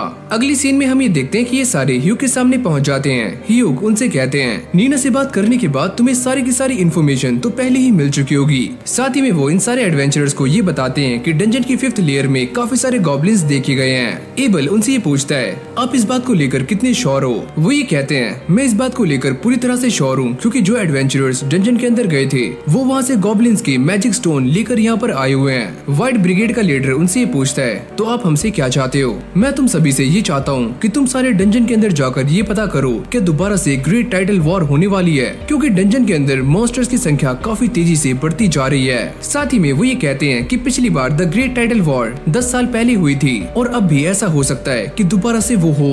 और इस काम को करने के लिए ह्यूग उन्हें 100 गोल्डन कॉइन्स देते हैं और ये कहते हैं कि बाकी के 200 मैं तुम्हें काम खत्म होने के बाद दूंगा। एबल उनसे ये पूछता है क्या आप हमसे बस यही चाहते हो कि हम वहाँ पर जाकर उस चीज को वेरीफाई करें। मैं बस यही जानना चाहता हूँ द ग्रेट टाइटल वॉर दोबारा से कब होगी और हम उसके लिए तैयारियां भी कर सकते हैं। और मैंने लॉर्ड को ये सारी बातें पहले ही बता दी हैं। ये सारी बातें सुनने के बाद ये दोनों पार्टीज भी इस क्वेस्ट को एक्सेप्ट कर लेती हैं। फिर हम रियो को देखते हैं जो कि नॉर्थ साइड की लाइब्रेरी में जाने की बात कर रहा होता है। कीटो उससे कहता है अगर तुम वहाँ जाना चाहते हो तो तुम्हारा डी रैंक का एडवेंचरर होना काफी जरूरी है। ईमन उनसे कहता है मैंने तो यहाँ तक भी सुना है कि वहाँ पर फॉरबिडन टेक्स्ट भी एग्जिस्ट करते हैं। ये सुनने के बाद रियो काफी खुश हो जाता है और वो यहाँ से निकल जाता है। इस लाइब्रेरी में आने के बाद रियो उन बुक्स को ढूंढना शुरू करता है जिसके अंदर एल्केमी और आकुमा के बारे में लिखा हुआ है। जब वो यहाँ पर इन बुक्स को ढूंढ रहा होता है तभी उसकी नजर सारा से मिल जाती है और ये दोनों एक दूसरे को काफी गौर से देख रहे होते हैं, क्योंकि ये पहले भी मिल चुके हैं। यहाँ पर क्रिम्सन और व्हाइट ब्रिगेड दोनों ही पार्टीज डंजन के गेट पर पहुँच चुकी होती है और वो ये नोटिस करते हैं कि यहाँ पर काफी सारे सी रैंक के एडवेंचरर्स भी हैं जो कि उनका साथ देने के लिए यहाँ पर आए हुए हैं। जैसे ह्यूग इस गेट को खोलने वाले होते हैं पर एबल उन्हें रोक देता है और वो ये कहता है पता नहीं क्यों मुझे ऐसा लग रहा है कि कुछ काफी बुरा होने वाला है। अब लिन अपने मैजिक का इस्तेमाल करके ये पता लगाती है कि डंजन के अंदर के हालात कैसे हैं और वो ये देखती है कि यहाँ पर काफी सारे गॉब्लिन्स हैं जो कि बाहर आने के लिए एकदम तैयार हैं। ये सुनने के बाद सारे लोग इस बात को समझ जाते हैं कि ग्रेट टाइटल वॉर दोबारा से होने वाली है। ह्यूग सभी से कहते हैं कि सारे लोग तैयार हो जाओ, यहाँ पर वॉर कभी भी हो सकती है। गिल्ड के अंदर भी एक नोटिस लगा हुआ होता है कि डंजन कुछ टाइम के लिए बंद है, लेकिन तभी यहाँ पर एक एडवेंचरर भागते हुए आता है और वो ये कहता है कि द ग्रेट टाइटल वॉर कभी भी हो सकती है, तो चलो हमें जाना होगा। लेकिन भाई यहाँ पर रियो और सारा के बीच में अलग ही बातें चल रही होती हैं और ये दोनों ही एक दूसरे को अपना इंट्रोडक्शन दे रहे होते हैं। रियो उससे कहता है कि तुम मुझे जानती हो, वैसे मेरा नाम है रियो और मैं एक एडवेंचरर हूँ। जब मैंने तुम्हें पहली बार देखा था तो मैं ये समझ गई थी कि तुम एक एडवेंचरर हो। जब वो रियो से ये पूछती है कि वो लाइब्रेरी में क्या कर रहा है तो वो ये कहता है कि मैं तो बस यहाँ पर एल्केमी के बारे में जानने के लिए आया था ताकि मैं एक गोलम को समन कर सकूं। ये सुनने के बाद सारा थोड़ी सी हैरान हो जाती है और वो ये कहती है कि सच में तुम एक गोलम को समन करना चाहती हो, तुम्हारे इरादे तो सच में काफी बड़े हैं। अब वो इसे लेकर अपने साथ जा रही होती है जहाँ पर उसे गोलम के बारे में काफी नॉलेज मिल सकती है। साथ ही में वो ये कहती है कि मैं भी एक एडवेंचरर हूँ और मेरी पार्टी का नाम है विंड। और इस तरफ हम ये देखते हैं कि सारे के सारे एडवेंचरर्स इन्हीं दरवाजों को देख रहे होते हैं जहाँ से मॉन्स्टर्स बाहर आने वाले हैं, लेकिन ये सारे के सारे दरवाजे बंद कर दिए गए हैं। पर तभी अचानक यहाँ का दरवाजा टूट जाता है और काफी सारे गॉब्लिन्स और गॉब्लिन आर्चरर्स यहाँ पर आ जाते हैं जो कि दिखने में काफी खतरनाक लग रहे होते हैं। एडवेंचरर्स ने भी अपना मोर्चा संभाल लिया होता है और वो अपने मैजिक अटैक का इस्तेमाल करके और साथ ही में तीरों का इस्तेमाल करके इन सारे के सारे गॉब्लिन्स को ठिकाने लगा रहे होते हैं। लेकिन अब भी ये तादाद में काफी ज्यादा हैं। लेकिन भाई गॉब्लिन्स भी रुकने वाले नहीं थे, वो भी अपने तीरों का इस्तेमाल करके काफी सारे एडवेंचरर्स को घायल कर देते हैं। ये फाइट देखते ही देखते काफी इंटेंस हो रही होती है और ये दोनों ही एक दूसरे को काफी कड़ी टक्कर दे रहे होते हैं। इतना ज्यादा लड़ने के बाद ये सारे एडवेंचरर्स काफी थक जाते हैं और साथ में इनके सप्लाईज भी खत्म हो जाते हैं। लो रैंक के एडवेंचरर्स सप्लाईज को फुलफिल करने में इनकी हेल्प कर रहे होते हैं। अब इन सभी को लड़ते हुए सुबह से शाम हो जाती है और काफी सारे लो रैंक के गॉब्लिन्स मारे जाते हैं। अब ये दोनों ही पार्टीज वॉल से नीचे आ जाती हैं और बचे हुए गॉब्लिन्स को मारना शुरू कर देती हैं, क्योंकि ये सारे इस बात को काफी अच्छे से जानते हैं कि थोड़ी देर में यहाँ पर गॉब्लिन्स का जर्नल आने वाला है जो कि दीवारें तोड़कर काफी आसानी से टाउन में जा सकता है। पर इन सभी की ये देखकर काफी फट जाती है कि इनके सामने एक नहीं बल्कि 3 गॉब्लिन जर्नल्स हैं। ये सारे इस बात को भी काफी अच्छे से जानते हैं कि अब एक गॉब्लिन किंग भी यहाँ पर आने वाला है। एबल इन सभी से कहता है कि तुम सारे फाइट करने के लिए तैयार हो जाओ, हम दोनों मिलकर एक एक गॉब्लिन जर्नल को हराने वाले हैं और तुम दोनों मिलकर किसी एक को। जिसके बाद ये सारे इन गॉब्लिन जर्नल से फाइट करना शुरू कर देते हैं और यहाँ तक कि इनके ऊपर भारी भी पड़ रहे होते हैं। एबल ये नोटिस करता है कि डंजन के अंदर से उनके ऊपर एक अटैक होने वाला है और वो इन सभी को पहले ही वार्न कर देता है, तुम सारे चौकन्ने हो जाओ, अगले पल हम ये देखते हैं कि डंजन के अंदर से एक काफी खतरनाक विंड अटैक बाहर की तरफ आता है जिसे ये सारे डॉज कर लेते हैं। पर इस अटैक की पावर इतनी ज्यादा होती है कि तीनों ही गॉब्लिन जर्नल्स मारे जाते हैं। इनके सामने अब गॉब्लिन्स का किंग आ चुका था जो कि दिखने में काफी बड़ा और काफी खतरनाक था। जिसके बाद इन सभी के बीच में फाइट स्टार्ट हो जाती है। एबल और फेल्प मिलकर इसका सामना कर रहे होते हैं। एबल अपनी टेक्निक का इस्तेमाल करते हुए अपनी स्वॉर्ड को इसके पेट में घुसा देता है। फेल्प ये कहता है कि इससे भी ये नहीं मरा, मैं भी ये जानता था कि इस अटैक से इसे कुछ भी नहीं होगा। लिन, क्या तुम तैयार हो? लिन, जो कि काफी टाइम से एक मैजिक स्पेल को कास्ट कर रही होती है, वो अपने विंड मैजिक का इस्तेमाल करते हुए इस गॉब्लिन किंग के ऊपर एक जोरदार अटैक करती है जिससे उसकी बॉडी में छेद हो जाते हैं और ये छेदी सिंह बन जाता है और मारा जाता है। जिसके साथ ही ये ग्रेट टाइटल वॉर भी खत्म हो जाती है, जिसको देखकर ये सारे के सारे लोग काफी खुश हो रहे होते हैं क्योंकि इन सभी ने एक काफी महान काम किया है। अब एबल और फेल्प इस अटैक के बारे में बातें कर रहे होते हैं जो कि लिन ने किया था। फेल्प ये कहता है कि इस अटैक को करने में थोड़ा सा टाइम लगता है, लेकिन तुम इसे हमारा स्पेशल अटैक भी समझ सकते हो जो कि काम कर गया।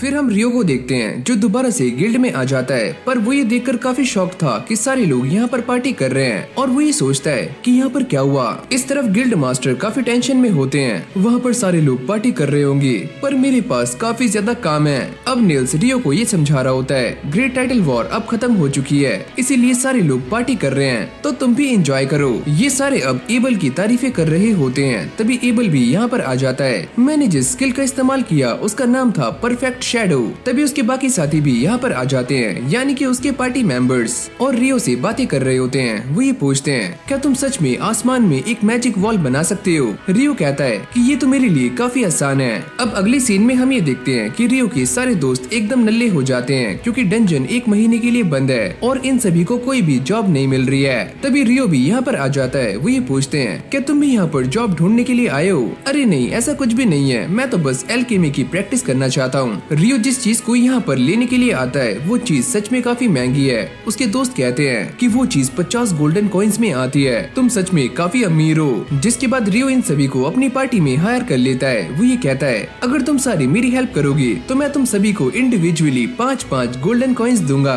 ये सुनने के बाद सारे लोग काफी शॉक्ड हो जाते हैं। रियो उनसे कहता है कि जो भी ऑर्ब तुम यहाँ पर लेकर आओगे वो मैं तुमसे 25 गोल्डन कॉइन्स में खरीदने वाला हूँ। अच्छा ठीक है, हम सारे उन ऑर्ब्स को यहाँ पर लेकर आएंगे। तभी रियो को किसी के चिल्लाने की आवाज आती है और जैसे वो बाहर देखता है तो यहाँ पर कुछ नाइट्स एक लड़की को लेकर जा रहे होते हैं। ये लड़की तो काफी अच्छी है और हम रात में इसके साथ मजे भी करेंगे। तभी उसका साथी यहाँ पर आ जाता है जो कि इस लड़की को छुड़ाने की काफी कोशिशें करता है और एक नाइट को धक्का भी दे देता है जिससे उसे काफी गुस्सा आ जाता है। तुमने ये काफी बड़ी गलती कर दी है। लेकिन जैसे वो इस बंदे के ऊपर अटैक करने वाला होता है तभी वो अचानक से नीचे गिर जाता है। तुमने ये क्या किया?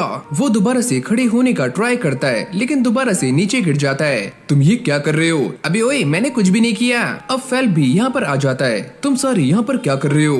अरे ओए, तुम हमारे रास्ते में मत आओ वरना हम तुम्हें गिल्ड मास्टर से कहकर निकलवा भी सकते हैं। लेकिन जैसे इन सभी को ये पता लगता है कि फेल्प के फादर पहले एक कमांडर रह चुके हैं तो इन सभी की फटकर 4 हो जाती है और ये सारे दुम दबाकर यहाँ से भाग जाते हैं। फेल्प इन दोनों से कहता है तुम दोनों ही सच में काफी ब्रेव हो। तभी उसकी नजर रियो पर जाती है। तुम्हारा नाम रियो है ना? एबल ने मुझे तुम्हारे बारे में काफी कुछ बताया है और मैं ये जानता हूँ कि तुमने अपने मैजिक का इस्तेमाल करके उस बंदे को नीचे गिराया था। इससे पहले फेल्प की बात कंप्लीट होती उसकी साथी आकर उसे यहाँ से ले जाती है। इस तरफ रियो और एबल एक साथ बैठे हुए होते हैं और एबल काफी ज्यादा ब्लश कर रहा होता है। रियो उससे पूछता है मुझे ऐसा लगता है तुम्हारा दिल किसी पर आ गया है, क्या वो रिया है? अरे नहीं नहीं, ऐसा नहीं है। एबल उसे ये कहता है क्या तुम मेरी हेल्प कर सकते हो? इसके बाद ये दोनों बातें करते करते बाहर आ जाते हैं। एबल उसे कहता है कि हमारे यहाँ पर एक इन्वेस्टिगेटर आ रहा है तो उसके कुछ नाइट्स थे जो कि भाग चुके हैं और वो करप्ट थे। लेकिन इन्हीं बातों के बीच में हम कुछ बंदों को देखते हैं जिन्होंने अपना चेहरा छुपाया हुआ होता है। वो इन दोनों को देखते ही यहाँ से खिसक जाते हैं पर इन दोनों को उनके ऊपर शक हो जाता है और उनका पीछा करते करते ये एक सुनसान गली में आ जाते हैं। अगली पल ये सारे बंदे उन दोनों के ऊपर अटैक्स करना शुरू करते हैं पर रियो अपने आइस मैजिक से उन सभी के अटैक्स को बड़ी आराम से रोक रहा होता है, जिसके बाद ये सारे लोग बड़ी आराम से हार जाते हैं। एबल ये देखता है कि जमीन पर कुछ गिरा हुआ है। रियो उससे पूछता है क्या ये कोई एल्केमी का टूल है और मैं इसे देख सकता हूँ? पर एबल उसे मना कर देता है, ये एक एविडेंस है और इसे मैं अपने पास रखने वाला हूँ। इन सारे गुंडों को बांधने के बाद एबल इन सभी के बैचेस को देखता है जिससे उसे ये बात कंफर्म हो जाती है कि ये सारे ही सी रैंक के एडवेंचरर्स हैं। फेल्प भी अकेला कहीं पर जा रहा होता है तभी ये सारे नाइट्स यहाँ पर आ जाते हैं। तुम वही हो ना जिसने हमारी बेइज्जती की थी और अब हम तुम्हें जिंदा नहीं छोड़ेंगे। मैं तुम्हें मार मार कर तुम्हारा कचुम्बर बना दूंगा। लेकिन तभी अचानक ये सारे बंदे फ्रीज हो जाते हैं और फेल्प की साथी यहाँ पर आ जाती है जो कि एक इन्फर्नो की इंचांटेशन करती है और ये सारे के सारे लोग जलकर कबाब बन जाते हैं। अब ये इन्वेस्टिगेटर्स भी गिल्ड मास्टर के सामने आ जाते हैं। वो ये कहते हैं तुम आज ही यहाँ पर आए हो और सारी चीज की इन्वेस्टिगेशन कर रहे हो। तुम ये चाहते हो कि डंजन को आज खोला जाए और तुम्हारे साथ मैं कुछ एडवेंचरर्स को भेजूं तुम्हारी प्रोटेक्शन के लिए। क्या तुम पागल हो गए हो? एक बंदा ये कहता है क्या तुम ये बात नहीं जानते कि किंग ने हमें सारी परमिशन दे दी है कि हम यहाँ पर सारी चीजों को यूज कर सकते हैं। गिल्ड मास्टर उन्हें समझाने का काफी ट्राई कर रहे होते हैं पर ये बंदा काफी गुस्से में आ जाता है और दूसरा वाला बंदा उसे शांत करता है। ये बंदा जिसका नाम है क्लिप वो ये कहता है लेकिन फिर भी हमें डंजन को खोलना होगा।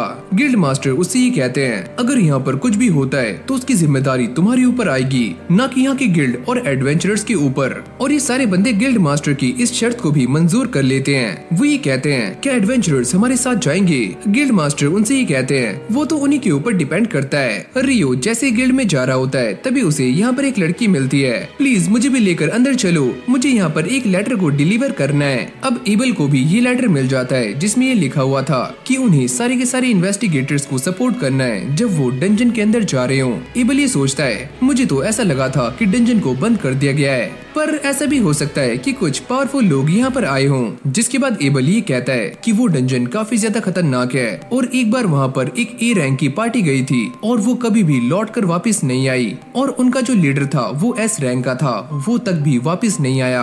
एबल ये कहता है कि हम सारे इस बारे में नहीं जानते कि उस डंजन में क्या चल रहा है। रियो ये कहता है तो चलो एक काम करते हैं, उस डंजन से दूर रहते हैं। रियो की जाती ये लड़की जिसका नाम है नटालिया वो अपना इंट्रोडक्शन देती है और ये लड़की एक वाटर मेज की फैमिली से बिलोंग करती है। लिन उससे पूछती है क्या तुमने कभी ऐसे कास्टर के बारे में सुना है जो कि आइस वॉल को काफी दूर से बना सके, वो भी आसमान में? नटालिया उससे कहती है कि नहीं, मैंने इसके बारे में कभी भी नहीं सुना। एबल उससे कहता है मुझे ऐसा लगता है कि तुम अब भी रियो के पीछे हो। पर ये बात सुनने के बाद नटालिया भी काफी शॉक्ड हो जाती है कि सच में ऐसा मैजिक एग्जिस्ट करता है। रिया उससे कहती है कि जो लड़का अभी यहाँ से गया है वो ऐसे मैजिक को कास्ट कर सकता है। अभी सारे ऐसे ही बैठकर रियो के बारे में बातें कर रहे होते हैं। एबल उन सभी से कहता है अगर रियो कभी हम सब के खिलाफ हो जाता है तो हमें उससे फाइट नहीं करनी है क्योंकि हम चारों मिलकर भी उसे हरा नहीं सकते, तो बेटर यही होगा कि हम उसके सामने सरेंडर कर दें। लेकिन एक बात तो साफ है कि रियो एक काफी अच्छा इंसान है। फिर हमारा सीन चेंज हो जाता है और ये सारे के सारे लोग डंजन में जाने के लिए एकदम तैयार हैं और इन सभी के पास एक माना डिटेक्टर होता है जो कि एनवायरमेंट में किसी भी तरह के माना को आसानी से डिटेक्ट कर सकता है। जिसके बाद ये सारा का सारा डेटा टीम के पास चला जाएगा जो कि टेंट के अंदर है। ये सुनने के बाद एबल भी काफी हैरान हो जाता है कि एल्केमी भी काफी कमाल की चीज है। अभी सारे मिलकर डिसाइड करते हैं कि वो इस डंजन के अंदर जाने वाले हैं, लेकिन आज बस 3rd लेयर तक। इस तरफ ये सारे के सारे बंदे रियो के लिए ऑर्ब लेकर आ जाते हैं और रियो उन्हें पेमेंट कर देता है। ईटो इस बात को लेकर काफी परेशान होता है कि डंजन को दोबारा से खोल दिया गया है और वहाँ पर सिर्फ डी रैंक और उससे ऊपर वाले ही एडवेंचरर्स जा सकते हैं। फिर हमें दोबारा से उसी डंजन के अंदर का सीन दिखाया जाता है जहाँ पर एबल ये बताता है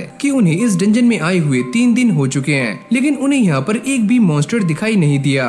यहाँ तक कि वो 7 लेयर्स को पार कर चुके हैं और इन्वेस्टिगेशन टीम को भी अंदर कुछ भी महसूस नहीं हो रहा है। शायद हमें और भी अंदर जाना होगा।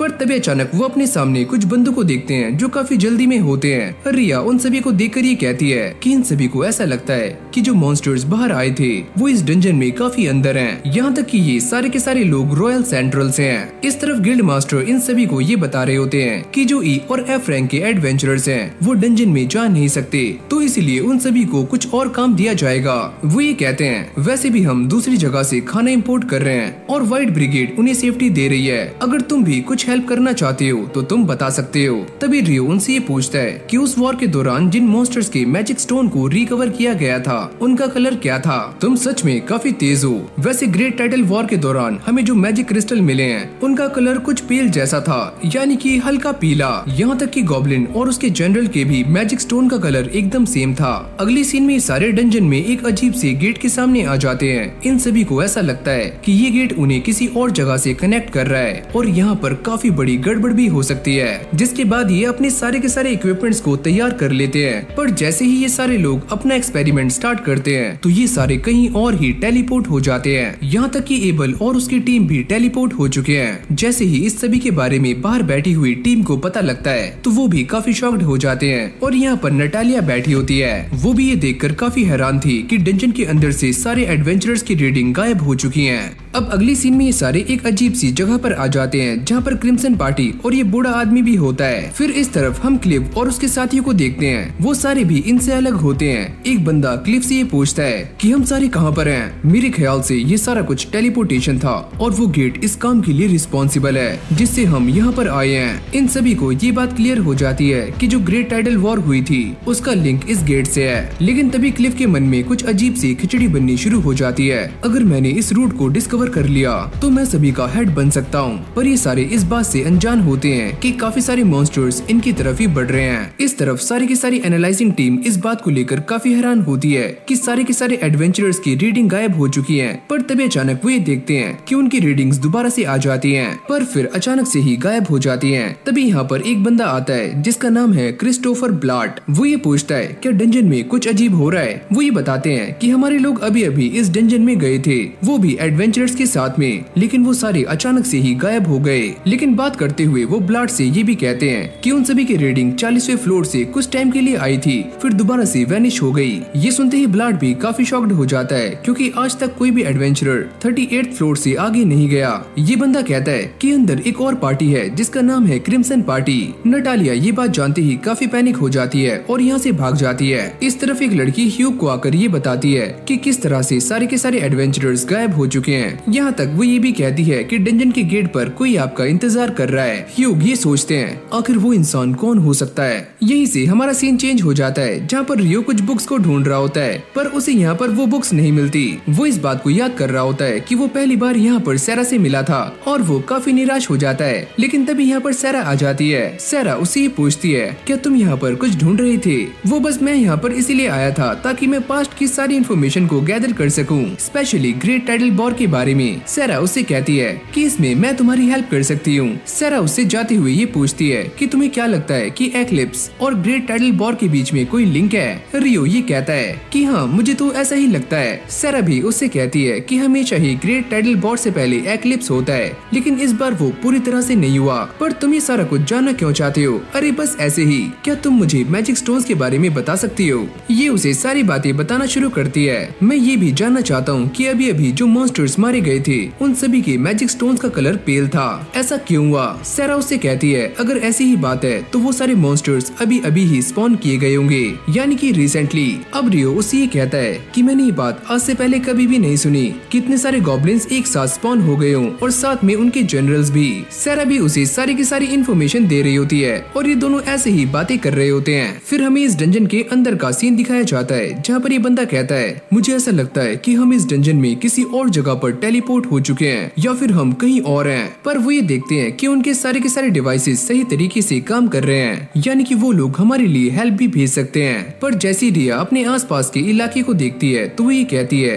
कि ये बिल्कुल सेंचुरी स्क्वायर की तरह है, जो कि एक तरह का हाई रैंकिंग डिफेंसिव स्पेल है जिसे बस हाई रैंक के प्रीस्ट ही कास्ट कर सकते हैं। एबल कहता है यानी कि हम सारे एक ट्रैप के अंदर फंस चुके हैं। लिन अपने मैजिक का इस्तेमाल करके यहाँ के बारे में पता लगाओ, जिसके बाद वो अपने मैजिक को कास्ट करके ये पता लगाती है कि यहाँ से 500 मीटर दूर काफी सारे ह्यूमंस हैं, लगभग 1000। एबल ये समझ जाता है कि क्लिव और उसके साथी भी यहाँ पर आ चुके हैं, चलो उनकी तरफ चलते हैं। इस तरफ ह्यूग भी ब्लाड से मिल जाता है और वो ये बात सुनने के बाद काफी ज्यादा पैनिक हो जाता है कि सारे के सारे एडवेंचरर 40th फ्लोर से गायब हो चुके हैं और दोबारा से भी वहीं पर दिखाई दिए थे। ब्लाड ये कहता है कि हम भी वहाँ जाने का रिस्क नहीं ले सकते, वो जगह काफी खतरनाक है। अब अगली सीन में हम ये देखते हैं कि क्लिफ की टीम के ऊपर काफी सारे अटैक्स हो रहे होते हैं और वो इनसे बचने के लिए शील्ड का इस्तेमाल कर रहे होते हैं, पर काफी सारे लोग ऐसे हैं जो इनसे बच नहीं पाते। सामने से काफी सारे मॉन्स्टर मॉन्स्टर्स उनकी तरफ आ रहे होते हैं। क्लिव उनको देखकर ये कहता है कि ये सारे तो डेविल्स हैं। ये सारे उनसे फाइट करने का ट्राई कर रहे होते हैं पर ये उनके सामने टिक नहीं पाते। तभी एबल और बाकी सब भी यहाँ पर आ जाते हैं। रिया उन सभी को देखकर काफी ज्यादा शॉक्ड हो जाती है और वो ये पहचान जाती है कि ये सारे डेविल्स हैं जो कि गॉड्स और एंजल्स के एनिमी हैं और ये काफी ज्यादा स्ट्रॉन्ग होते हैं। यहाँ तक कि मैजिक का भी इनके ऊपर कोई असर नहीं होता। अब ये सारे के सारे मैजिशियंस उन डेविल्स के ऊपर अटैक करने के लिए तैयार हो जाते हैं। रिया ये सारा कुछ देखकर काफी हैरान हो जाती है क्योंकि उसे ऐसा लगा था कि इन डेविल्स के ऊपर मैजिक का कोई भी असर नहीं होता, लेकिन अब तो वो सारे मर रहे हैं। ये बूढ़ा आदमी जिसका नाम है आर्थर वो ये कहता है कि हमेशा ही ऐसा पॉसिबल नहीं होता।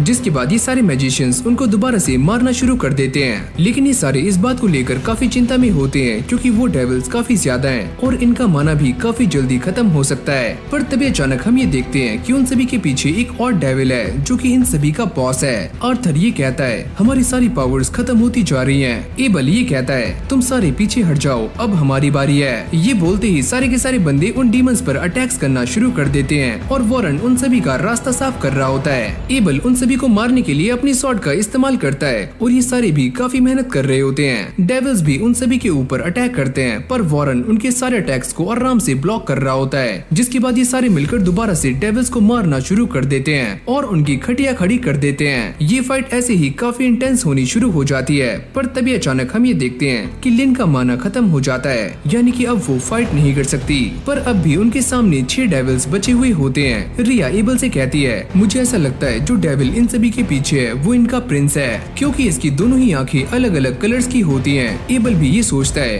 कि शायद से ये वही डीमन लॉर्ड है जो कि अभी तक अवेकन नहीं हुआ।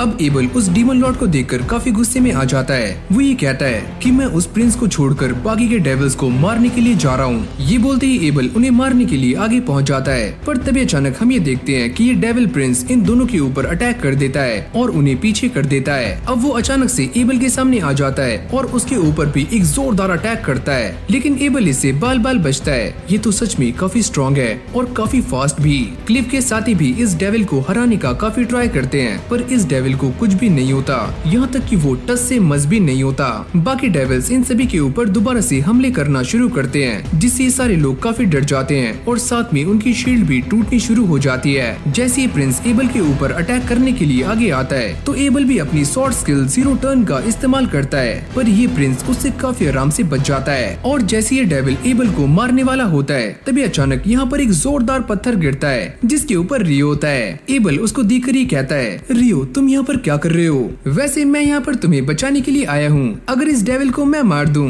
तो तुम्हें कोई दिक्कत तो नहीं है? ये एक डेविल प्रिंस है तो थोड़ा संभल कर। अरे हाँ ये जो कोई भी हो पर मैं इससे डरने वाला नहीं हूँ। ये तो एक नंबर का छपरी नल्ला बेरोजगार है। ये सुनते ही उन सारे डेविल्स की सनकनी शुरू हो जाती है और जैसे रियो उन्हें मारने के लिए आगे जाता है तो वो रियो के ऊपर भी अटैक कर देते हैं पर रियो इनसे काफी आराम से बच जाता है और वो अपने वाटर जेट का इस्तेमाल करके इन तीनों डेविल्स को एक ही बार में खत्म कर देता है। अब वो इस प्रिंस के एकदम सामने है और वो ये कहता है तो चलो फिर इस फाइट को शुरू करते हैं। इस तरफ नटालिया रियो को ढूंढते हुए उसे सारी बातें बता देती है कि एबल और उसकी पार्टी डंजन में गायब हो चुके हैं। ये सुनते ही रियो काफी शॉक्ड हो जाता है और वो जल्दी से अपने आइस मैजिक का इस्तेमाल करते हुए एक गाड़ी बनाता है और डंजन के पास पहुंच जाता है जहाँ पर ये गार्ड्स उसे अंदर जाने से मना कर रहे होते हैं पर रियो उन दोनों को साइड करते हुए अंदर पहुंच जाता है। ये हमारी कहानी पास्ट में चल रही होती है। फिर कहानी आती है प्रेजेंट में जहाँ पर ये डीमन लॉर्ड रियो के ऊपर अटैक करता है पर ये उसके सामने काफी स्लो है और रियो उसके ऊपर एक ही स्लैश करके उसका सर धड़ से अलग कर देता है पर वो अपने आप को दोबारा से रीजनरेट कर लेता है। रियो ये कहता है तुम तो काफी इम्प्रेसिव हो और वो उसके ऊपर काफी सारे वाटर जेट का इस्तेमाल करते हुए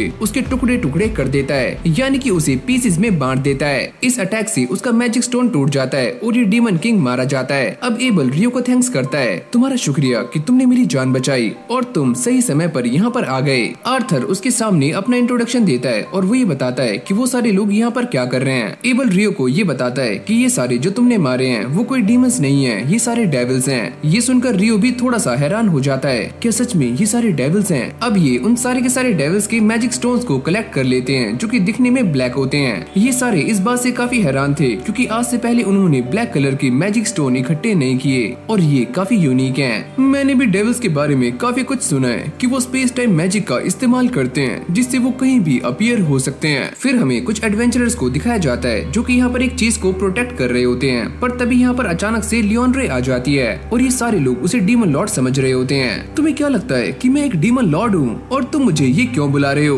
क्योंकि ये जगह काफी प्योर है और यहीं पर डीमन लॉर्ड अपीयर होता है। तभी रोमन उससे कहता है कि मैं तुम्हें मारने के लिए एकदम तैयार हूँ। ओह अच्छा, तुम मुझे मारोगे। और अगले पल हम ये देखते हैं कि लियोन रे अपनी स्वॉर्ड को उसकी बॉडी के आर पार कर देती है। इन सभी को इंजर्ड करने के बाद वो जाकर सीधा इस चीज को कलेक्ट कर लेती है। वो ये बताती है, तुम्हें क्या लगता है कि मैं डीमन लॉर्ड हूँ? ऐसा कुछ भी नहीं है, पर मैं ये बात जानती हूँ, अगर तुम सारे एक साथ काम करो तो तुम करंट डीमन लॉर्ड को काफी आसानी से हरा सकते हो। अगर तुम डीमन लॉर्ड नहीं हो फिर तुम कौन हो? इसके बारे में तो मैं भी नहीं जानती, पर हाँ एक इंसान है जो कि मेरी तरह ही काफी स्ट्रॉन्ग है। और वो यहाँ पर रियो की बातें कर रही होती है। क्या सच में कोई ऐसा भी इंसान है जो कि मुझसे भी काफी स्ट्रॉन्ग है? अरे हाँ, वो इंसान तुमसे काफी ज्यादा स्ट्रॉन्ग है और तुम उसके सामने कुछ भी नहीं हो। ये बोलते ही लियोन रे यहाँ से चली जाती है। इस तरफ इन सभी को आगे जाते हुए एक और मिलता है। आर्थर ये बताता है कि कुछ टाइम पहले इसके अंदर से माना बाहर आ रहा था और वो इसे एक मैजिकल बैग में कलेक्ट कर लेता है, जिससे इसके अंदर का माना ना तो बाहर जा सकता है और ना ही बाहर से कोई माना इसके अंदर आ सकता है। ये सारे अब डंजन से बाहर आ जाते हैं और एबल नटालिया को थैंक्स करता है कि उसने रियो को अंदर भेजा।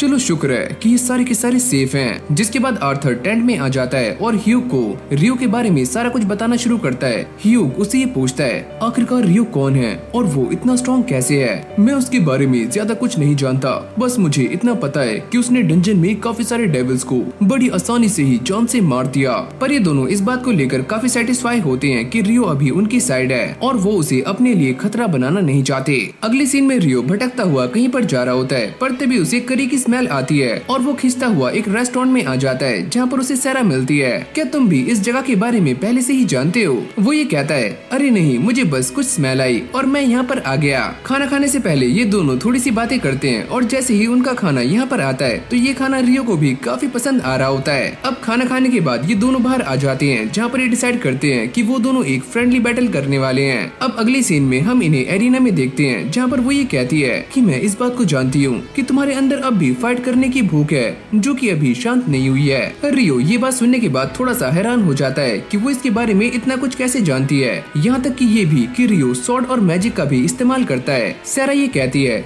कि मैं ये सारा कुछ बस इसीलिए जान पाई क्योंकि मैं भी मैजिक और सॉर्ड का इस्तेमाल करती हूँ और तुम्हारे चलने की जो मूवमेंट है वो भी मेरे लिए काफी फैमिलियर है। जिसके बाद इन दोनों के बीच में फाइट स्टार्ट हो जाती है और ये दोनों ही एक दूसरे के ऊपर काफी खतरनाक अटैक्स कर रहे होते हैं और काफी आराम से एक दूसरे के अटैक्स को डॉज भी कर रहे होते हैं। तुम सच में काफी तेज हो। अरे हाँ, मैं ये जानती हूँ, पर तुमने मेरे अटैक को डॉज किया, ये काफी बड़ी बात है क्योंकि आज से पहले कोई भी नाइट मेरे अटैक को डॉज नहीं कर पाया। वो और भी ज्यादा सीरियस होकर रियो पर अटैक्स करना शुरू करती है और रियो भी उसके सारे अटैक्स को बड़ी आराम से डॉज कर रहा होता है, लेकिन आखिरकार वो रियो को हरा देती है और अब वो रियो के गले लग जाती है। तुम तो सच में काफी अमेजिंग हो। ये उसे काफी इम्प्रेस भी हो रही होती है। रियो उसे बताता है कि मैंने बस वही किया जो कि मेरे मेंटोर ने मुझे बताया था। वैसे तुम्हारी मेंटोर कौन है? वो है फेरी किंग। ये सुनते ही वो थोड़ी सी शॉक्ड हो जाती है। क्या सच में? ये दोनों ऐसे ही बातें कर रहे होते हैं तभी अचानक से यहाँ पर एक मेड आ जाती है। वो ये कहती है कि आपकी ट्रेनिंग का टाइम हो चुका है और सैरा यहाँ से चली जाती है, पर जाने से पहले वो ये कहती है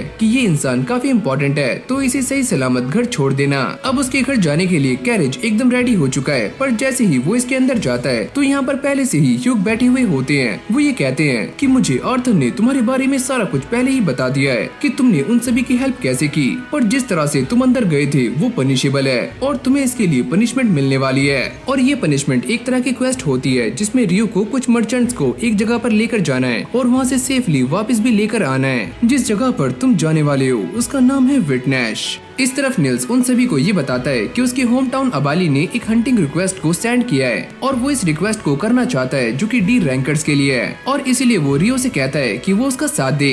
रियो उसकी इस बात को मानने के लिए रेडी हो जाता है क्योंकि उसका सामना स्केलेटन से होने वाला है और इसके लिए वो काफी खुश है। जैसे निल्स ये सारी बातें आकर ह्यूग को बताता है तो वो भी इस चीज के लिए मना कर देते हैं। क्या तुम इस बारे में नहीं जानते कि ये रिक्वेस्ट कहाँ से आई है? और इससे पहले भी दो पार्टीज वहाँ पर गई थी, एक डी रैंक पार्टी और एक ई गैंग पार्टी, पर ये दोनों ही इस मिशन को कर नहीं पाए। पर कुछ टाइम के बाद वो इस चीज के लिए मान जाते हैं। अब अगली सीन में हम ये देखते हैं कि ये सारे उस जगह पर पहुंच चुके हैं। निल्स उन सभी को लेकर मेयर के पास आ जाता है, जो कि उसे देखकर काफी खुश होते हैं। वो ये पूछते हैं, अरे ओए ये तीनों कौन है? ये तीनों ही मेरे दोस्त हैं और मेरी पार्टी के मेंबर्स। एक का नाम है ईटो, एमोन और ये है रियो। ये सारे एक साथ बैठ जाते हैं और मेयर को ये बताते हैं कि वो सारे यहाँ पर क्यों आए हैं। मेयर उन्हें सारा कुछ बताना शुरू करते हैं कि पहले उन्होंने स्केलेटन को कहाँ पर स्पॉट किया था और ये फाइट कैसे स्टार्ट हुई और कैसे उन्होंने इस रिक्वेस्ट को डाला। इससे पहले भी जो पार्टीज यहाँ पर आई थी उन्होंने काफी खून खराबा किया है, तो इसीलिए गाँव के लोग न्यू पार्टीज को सपोर्ट नहीं करते। ये सारी कहानी खत्म हो जाने के बाद वो तीनों रूम में आ जाते हैं, जहाँ पर हमें निल्स का छोटा भाई दिखाया जाता है, जो कि इस बात से काफी खुश है कि निल्स एक एडवेंचरर बन चुका है और ऐसे लोगों के साथ है जिनके ऊपर वो ट्रस्ट करता है। निल्स कहता है कि हम सभी को हंटिंग के लिए परमिशन मिल चुकी है और मैं ये सोच रहा हूँ कि पहले हम गॉब्लिन्स के पास जाएं और फिर स्केलेटन के। यहाँ तक कि वो ये भी कहता है कि हमारे जो गार्डियन बीस्ट हैं वो ईस्टर्न वुड्स में रहते हैं और आज तक मैंने भी उन्हें नहीं देखा।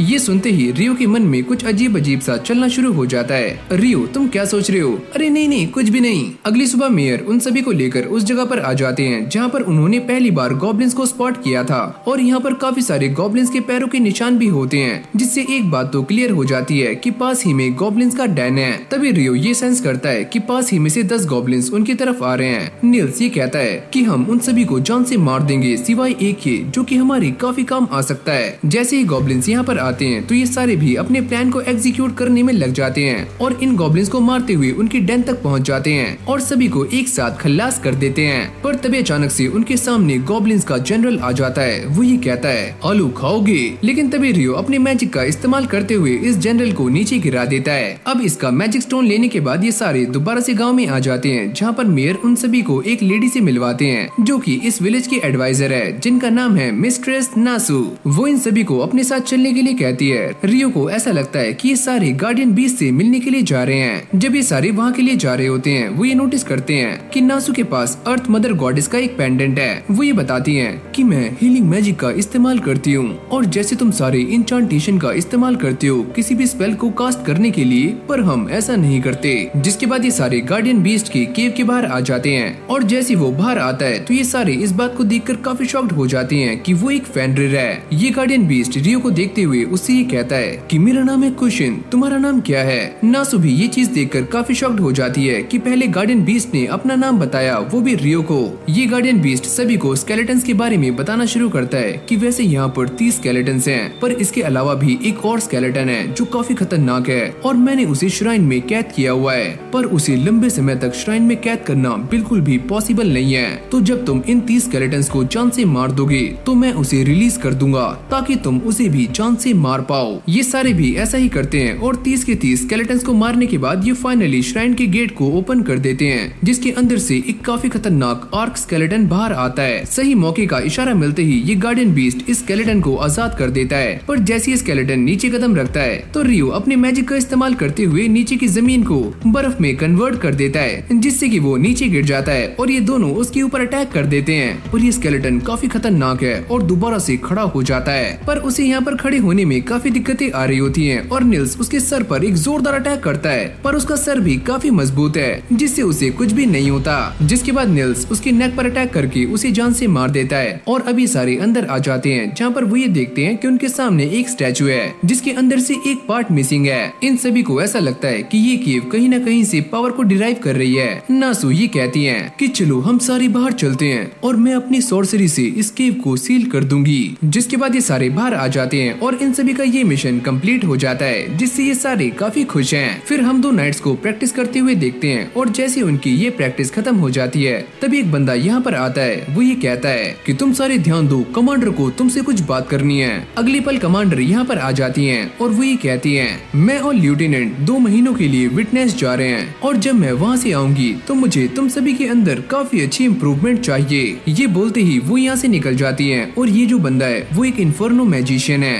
अब सारे के सारे कैरेजेस विटनेस जाने के लिए तैयार हो जाते हैं और रियो और निल्स भी यहीं पर होते हैं। रियो उससे ये पूछता है, क्या तुम सच में अपनी पार्टी का नाम रूम 10 रखना चाहते हो? अरे हाँ, ये नाम काफी अच्छा है और ये हमें काफी अच्छे से रिप्रेजेंट करता है। जिसके बाद वो ये बताता है कि विटनेस में एक फेस्टिवल होने वाला है जो कि हर 5 साल में एक बार होता है और रियो भी इस फेस्टिवल का नाम सुनते ही काफी खुश हो जाता है, यानी कि उसकी एक्साइटमेंट काफी बढ़ जाती है। अब ये उस जगह पर पहुंच जाते हैं और मर्चेंट उनसे कहते हैं कि हम लून के लिए 10 दिनों के बाद जाने वाले हैं, तब तक तुम सारे फ्री हो। ये सुनते ही वो सारे इस फेस्टिवल को एंजॉय करने के लिए बाहर आ जाते हैं। जिसके बाद हम काफी सारे कैरेजेस को देखते हैं जो कि एक साथ रुके हुए होते हैं और यहाँ पर फिर से हमें उसी बंदे को दिखाया जाता है, यानी कि इन्फर्नो मैजिशियन, और इसका नाम है ऑस्कर। इस तरफ कासल में भी सारे लोग पार्टी को एंजॉय कर रहे होते हैं और यहाँ पर डेबुया एम्पायर के 3rd प्रिंस भी आए हुए होते हैं जिनका नाम है कोनार्ड। क्रिम्सन पार्टी भी यहाँ पर पहुँच चुकी है और एबल उन सभी को लीड कर रहा है जब तक कि ह्यूग यहाँ पर नहीं आ जाते। उनके आते ही एबल फ्री हो जाएगा। रिया इन सभी को इन्फर्नो मैजिशियन के बारे में बता रही होती है। वो ये कहती है कि वो इंसान काफी पावरफुल है जिसने एक साथ 1000 ट्रूप्स को आसानी से खत्म कर दिया था, यहाँ तक कि Y1 को भी एक ही झटके में जान से मार दिया था। ये सारी गप्पे लड़ाने के बाद ये दोनों ही पार्टीज अपने अपने रास्ते जा रही होती हैं। पर जैसे रियो यहाँ से निकलता है तभी वो इन्फर्नो मैजिशियन उसके सामने आ जाता है, पर रियो उससे टकराने से थोड़ा सा बच जाता है। ऑस्कर उससे कहता है, मुझे माफ करना। अरे कोई बात नहीं। और इस जगह पर काफी भीड़ होती है और ऑस्कर को ये भीड़ बिल्कुल भी पसंद नहीं है। फिर हम देखते हैं कोनार्ड जिसकी मुलाकात एबल से हो जाती है और ये दोनों काफी अच्छी तरीके से गप्पे लड़ा रहे होते हैं। कोनार्ड उससे कहता है कि तुम्हें देखकर ऐसा लगता है कि मैं तुम्हारे जैसे किसी इंसान से पहले भी मिल चुका हूँ। प्रिंसेस फियोना अपने बेड पर लेटी हुई होती है और ये बंदा उन्हें उठाने का काफी ट्राई कर रहा होता है, लेकिन तभी ऑस्कर एक बंदे के साथ यहाँ पर आ जाता है और वो अपने साथ काफी सारा खाना लेकर आते हैं। ऑस्कर अपने मैजिक से इस खाने को फटाक से गर्म कर देता है और प्रिंसेस उसको थैंक यू करती है। Thank you master. इन सारे नल्लों ने आर्चरी के कंपटीशन में पार्टिसिपेट तो कर लिया है, पर इनमें से किसी का भी निशाना सामने टारगेट पर नहीं लगता।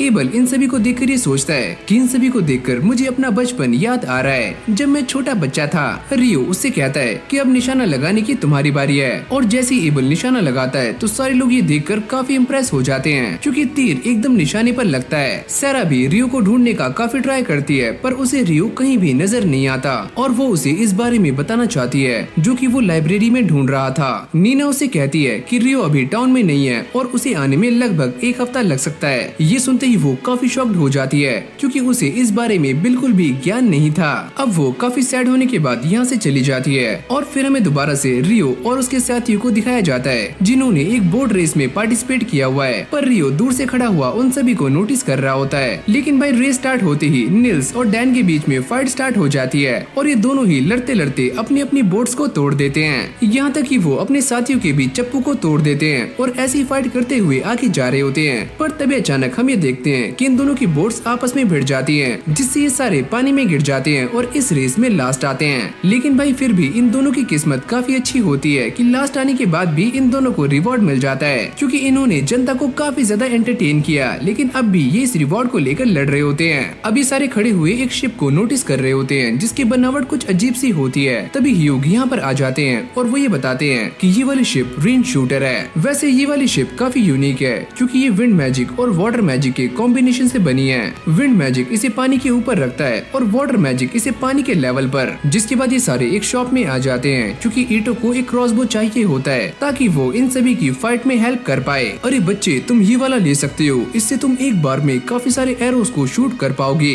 और ईटो को ये वाला क्रॉसबो काफी ज्यादा पसंद आता है। जिसके बाद हम 2 सस्पिशियस बंदों को बात करते हुए सुनते हैं और वो ये कहते हैं कि सारा कुछ हमारे प्लान के हिसाब से चल रहा है। दूसरा बंदा ये कहता है, तुम पहले मुझे ये बताओ कि फेस्टिवल से कौन कौन लोग वापस जा चुके हैं। यहाँ से ह्यूग वापस जा चुके हैं और उनका प्रॉक्सी एबल अब भी यहाँ पर है। तुम इसके बारे में चिंता मत करो, हम सारा कुछ अपने प्लान के हिसाब से एग्जीक्यूट करने वाले हैं। ये दोनों अब भी कासल में गप्पे लड़ा रहे होते हैं। तभी कोनार्ड की छोटी बहन यहाँ पर आ जाती है, यानी कि फियोना, और कोनार्ड उसे एबल से इंट्रोड्यूस करवाता है और उसे ये बताता है कि ये इंसान काफी अच्छा है, इसका नाम है एबल और ये एक बी रैंक का एडवेंचरर है। जिसके बाद हम ये देखते हैं कि ये पूरा कासल एक प्रोटेक्टिव शील्ड से सिक्योर किया गया है। एबल ये सोचता है कि मेरी शॉट कहाँ पर है, चलो छोड़ो, ये कासल काफी सिक्योर है और लगता है मुझे उसकी जरूरत नहीं पड़ेगी। पर तभी अचानक इसकी वायर में कुछ दिक्कतें आनी शुरू हो जाती हैं, जिससे ये प्रोटेक्टिव लेयर यहाँ से गायब हो जाती है। फिर हमें ऑस्कर का एक पास्ट दिखाया जाता है जब वो एक छोटा सा बच्चा था और सभी की हेल्प किया करता था, यहाँ तक कि वो अपनी मॉम की भी खाना बनाने में हेल्प करता है और अपने फायर मैजिक से आग को काफी आराम से जला देता है। अब ऐसे ये सारे जंगल में हंटिंग करने के बाद रात को आराम से बैठकर पार्टी करते हैं और तभी अचानक यहाँ पर एक बंदा आता है। वो ये बताता है कि यहाँ पर काफी सारे बैंडिट्स आ रहे हैं और उनकी संख्या काफी ज्यादा है। तो ये सारे गाँव वाले उनसे लोहा लेने के लिए एकदम तैयार हो जाते हैं, जहाँ पर ऑस्कर के डैड उससे मना कर रहे होते हैं कि वो इस फाइट से काफी दूर चला जाए और जाकर कहीं छुप जाए और वो यहाँ पर रहकर सारे के सारे बैंडिट्स को यहाँ से भगाएंगे।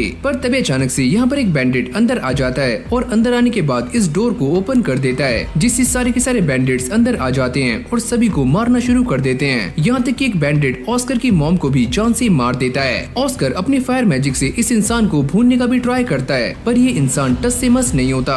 एक बंदा जैसे ही ऑस्कर को बचाने के लिए अंदर आता है तो ये बैंडिट उसका काम तमाम कर देता है और अब ये सारे आपस में बातें कर रहे होते हैं कि यहाँ पर काफी सारे वुल्व्स आ रहे हैं, तो जल्दी यहाँ से निकल जाओ। अब अगले सीन में हम ये देखते हैं कि यहाँ पर काफी सारे वुल्व्स का झुंड आ जाता है, जो कि इन सारे के सारे गांव वालों को खाना शुरू करते हैं। तभी एक बंदा ऑस्कर के पास आता है, यहाँ पर काफी सारे वुल्व्स आ चुके हैं, तो चलो हमें यहाँ से जाना होगा। पर मेरी मॉम डैड दोनों ही मारे जा चुके हैं, तो मुझे भी मरना है। ये वुल्व्स उन दोनों को ही घेर लेते हैं। अरे बच्चे तुम यहाँ से भाग जाओ, इनको मैं संभाल लूंगा। और जैसे ऑस्कर यहाँ से भागने का ट्राई करता है तो उसके सामने भी काफी सारे वुल्व्स आ जाते हैं और उनसे बचते हुए वो पानी में गिर जाता है। अब अगली सुबह जैसे ही उसकी आँख खुलती है वो ये देखता है कि उसके सामने एक बंदा बैठा हुआ है। वो ये कहता है कि मेरा नाम है ल्यूक और तुम मुझे एल्डर कहकर बुला सकते हो। वैसे मेरे साथियों को तुम नदी के किनारे मिले। यहाँ पर वो ऐसे ही प्रैक्टिस करना शुरू करता है और ऐसे ही काफी बड़ा हो जाता है। पर एक दिन वो ये देखता है कि इस पूरे के पूरे मेंशन में आग लगी हुई है और जैसे वो अंदर जाता है तो यहाँ पर वही बंदा होता है जिसने उसके गाँव पर अटैक किया था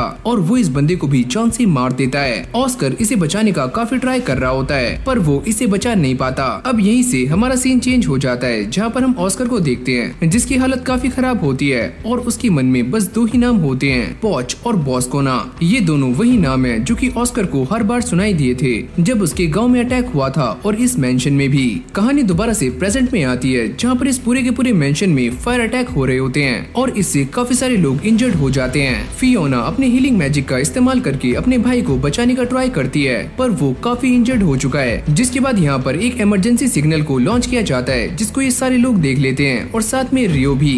इस तरफ कासल में काफी सारे अटैकर्स घुस चुके थे, लेकिन तभी ऑस्कर यहाँ पर आकर सभी को जान से मार देता है। कॉर्नाड और फियोना भी इन सभी से बराबर की टक्कर ले रहे होते हैं और जैसे ये सारे अटैकर्स उनके ऊपर दमदार अटैक्स करते हैं तो फियोना एक शील्ड बना लेती है जिससे वो दोनों बच जाते हैं। अगली पल कॉर्नाड के ऊपर एक स्पेशल स्पेल कास्ट किया जाता है पर फियोना को इस बारे में पता लग जाता है तो वो कॉर्नाड को धक्का दे देती है और खुद उसके सामने आ जाती है और ये एक काफी खतरनाक वोल्केनो स्पेल होता है। ऑस्कर की आंखें ये सारा कुछ देखकर फटी की फटी रह जाती हैं कि फियोना इस अटैक की चपेट में आ चुकी है। एमॉन और बाकी सब भी इन अटैकर्स को संभालने का ट्राई कर रहे होते हैं क्योंकि ये अटैकर्स काफी ज्यादा हैं और इन सभी पर एक एक करके भारी पड़ रहे हैं। पर तभी अचानक ये सारे अटैकर्स को जान से मार देते हैं और फियोना को किसी सेफ जगह पर ले जाने की बात कर रहे होते हैं। पर तभी यहाँ पर ऑस्कर आ जाता है और उसको ऐसा लगता है कि ये तीनों भी अटैकर्स हैं और वो इन पर काफी गुस्सा हो जाता है। यहाँ पर रियो आराम से पार्टी को एंजॉय कर रहा होता है और उसे इस बात से घंटा फर्क नहीं पड़ता कि कासल में आसपास क्या हो रहा है। ऑस्कर इन सभी को लास्ट वार्निंग देता है कि वो यहाँ से हट जाएं और अगली पल वो इन तीनों के ऊपर एक जोरदार अटैक करता है, लेकिन तभी ईटो सेंचुरी का इस्तेमाल करता है और इस अटैक से सभी को बचा लेता है। पर इससे वो भी काफी इंजर्ड हो जाता है। वो बार बार इन सभी के ऊपर अटैक करता है और ये सारे अटैक पहले के मुकाबले और भी ज्यादा स्ट्रॉन्ग होते हैं और जैसे वो अपना अगला अटैक करता है तो उसके सामने एक आइस बॉल आ जाती है जो कि उसके अटैक को रोक लेती है। ये तुम मेरे दोस्तों के साथ क्या कर रहे हो? अरे ओए बच्चे साइड हो जाओ वरना मुझे तुम्हें भी जान से मारना होगा। जिसके बाद इन दोनों के बीच में एक काफी खतरनाक फाइट स्टार्ट हो जाती है जहाँ पर ऑस्कर रियो को मारने के लिए उसके ऊपर एक के बाद एक काफी खतरनाक अटैक्स करना शुरू करता है। पर रियो ने भी कच्ची गोलियां नहीं खेली होती और वो भी उसके सारे अटैक्स को काफी आराम से डॉज कर रहा होता है, यहाँ तक कि काउंटर अटैक भी करता है। वो अपनी आइस के ऊपर स्लाइड करते हुए ऑस्कर पर अपनी शॉट से अटैक करता है पर ऑस्कर अपनी शॉट से इस अटैक को काफी आराम से रोक लेता है और अब ये दोनों एक दूसरे के आमने सामने खड़े होते हैं और काफी गुस्से में भी हैं। तभी एबल यहाँ पर आ जाता है और वो इन दोनों को शांत होने के लिए कहता है, जिसके बाद वो ऑस्कर को सारी बातें समझाता है कि ये चारों उस अटैक में शामिल नहीं थे। लेकिन अब भी रियो काफी गुस्से में होता है। वो ये कहता है कि तुमने अपनी बात खत्म कर ली और अब मैं इसे जान से मारने वाला हूँ क्योंकि इसने मेरे दोस्तों के साथ काफी बुरा किया है। ये सुनते ही ऑस्कर को भी और भी ज्यादा गुस्सा आ जाता है और वो रियो पर एक जोरदार अटैक करता है पर रियो इससे बच जाता है। अब एबल उन दोनों को समझाने का ट्राई करता है कि वो दोनों फाइट ना करें। रियो जो कि फाइट करने के लिए काफी गुस्से में होता है वो एबल से मना करता है कि वो सामने से हट जाए, पर एबल ऐसा नहीं करता। जिसके बाद रियो अपना अटैक कर देता है, जिसको वो बीच में ही रोक लेता है। वो एबल से ये पूछता है कि तुम सामने से क्यों नहीं हटे, क्योंकि मैं ये नहीं चाहता कि तुम्हारी वजह से वॉर हो, तो प्लीज इस फाइट को यहीं पर रोक दो। ये सुनते ही ऑस्कर भी अपनी स्वॉर्ड को दोबारा से म्यान में रख लेता है। अब यहीं से हमारा सीन चेंज हो जाता है, जहाँ पर ये सारे लोग एकदम सही हो चुके हैं। और तभी एबल यहाँ पर आ जाता है। वो ये बताता है कि मैंने प्रिंस और प्रिंसेस को सारी बातें बता दी हैं। और हाँ भाई, ऑस्कर ने इन तीनों से माफी भी मांग ली है, जो सुनकर इन तीनों को चैन की सांस आती है, क्योंकि इन तीनों को ऐसा लग रहा था कि उन्हें पनिशमेंट मिलने वाली है, जैसे कि उन्होंने काम किया है। अब ये सारे यहाँ से निकल जाते हैं और जाते हुए बातें कर रहे होते हैं कि हमारी एस्कॉर्ट जॉब पूरी हो चुकी है। रियो ये कहता है कि अभी हमारी जॉब पूरी नहीं हुई जब तक कि हम सही सलामत घर वापस नहीं लौट जाते। सैरा, जो कि अब भी रियो के बारे में ही सोच रही होती है, और उसे ऐसा लगता है कि मैं ये सारा कुछ क्यों सोच रही हूँ। जिसके बाद वो दोबारा से उस करी शॉप में आ जाती है, जहाँ पर उसके सामने रियो बैठा हुआ होता है, और वो उसे देखकर काफी खुश हो जाती है और उससे काफी सारी बातें करना शुरू कर देती है। अब वो उसे लेकर लाइब्रेरी के एक ऐसे हिस्से में आ जाती है जहाँ पर जाने के लिए कम से कम बी रैंक का होना जरूरी है। और वो ये कहती है कि मैंने तुम्हारे लिए एक काफी इम्पोर्टेंट इन्फॉर्मेशन निकाली है। रियो इस बुक के सारे नोट्स को आराम से कॉपी कर लेता है। वो ये कहती है कि वो यहाँ पर लॉर्ड के लिए काम करती है, तो इसलिए उसकी सारी की सारी एंट्री फीस माफ है। ये सुनते ही रियो भी थोड़ा सा हैरान हो जाता है, क्या सच में लॉर्ड के लिए? अब ये दोनों इस स्पेल को डिकोड करने के बारे में बातें कर रहे होते हैं, जो कि बस ट्रांसक्राइबिंग से ही हो सकता है। क्या मुझे इससे ये पूछना चाहिए कि ये कितने साल की है? और तभी सैरा उसे बताती है कि वो 200 सालों की हो चुकी है। क्या तुम्हें ये बात अजीब लगी? अरे नहीं, ऐसा कुछ भी नहीं है, तुम अब भी काफी प्रीटी हो। जिसके बाद ये दोनों ट्रांसक्राइबर के पास आ जाते हैं, जहाँ पर उनकी मुलाकात एबल से होती है। और वो ये कहता है कि तुम दोनों एक साथ क्या कर रहे हो? वैसे ये मेरे टीचर हैं, और हाँ, ये मेरा स्टूडेंट। एबल के जाते ही सैरा उससे कहती है कि तुम मुझे अपना दोस्त मानते हो ना, तो चलो ये कहो कि हम दोनों फ्रेंड्स हैं। अरे हाँ, हम दोनों फ्रेंड्स हैं। ये सुनते ही सैरा काफी खुश हो जाती है। अब रियो एबल से बात करने के लिए उसके पास आ जाता है, और वो ये बताता है कि मैं भी ये सोच रहा हूँ कि मैं एक अलग घर में रहूँ जो काफी बड़ा हो, और उसके अंदर यार्ड भी काफी बड़ा हो, ताकि मैं अपने सारे के सारे एक्सपेरिमेंट्स काफी अच्छे से कर पाऊँ। और सच में रियो के पास काफी मोटा पैसा है, क्योंकि उसने Y1 के मैजिक स्टोन्स को बेचा था, जिससे अब उसके पास बजट की कोई भी कमी नहीं है। एबल उससे कहता है तो मैं तुम्हारी हेल्प कर सकता हूँ। वो इसे लेकर एक प्रॉपर्टी एक्सपर्ट के पास आ जाता है, जो कि पहले रियो को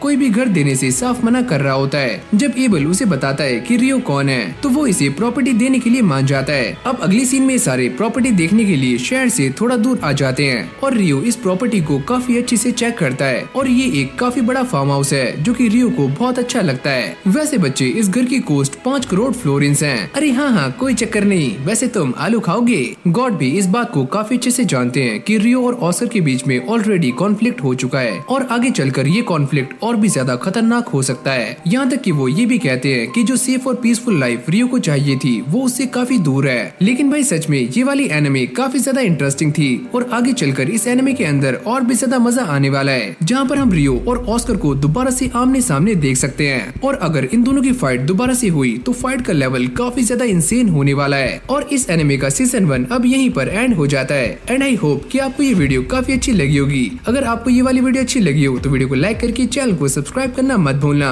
बाकी मैं मिलता हूँ आपसे एक और न्यू फ्रेश वीडियो के साथ। तब तक के लिए कीप वॉचिंग एनिसोल।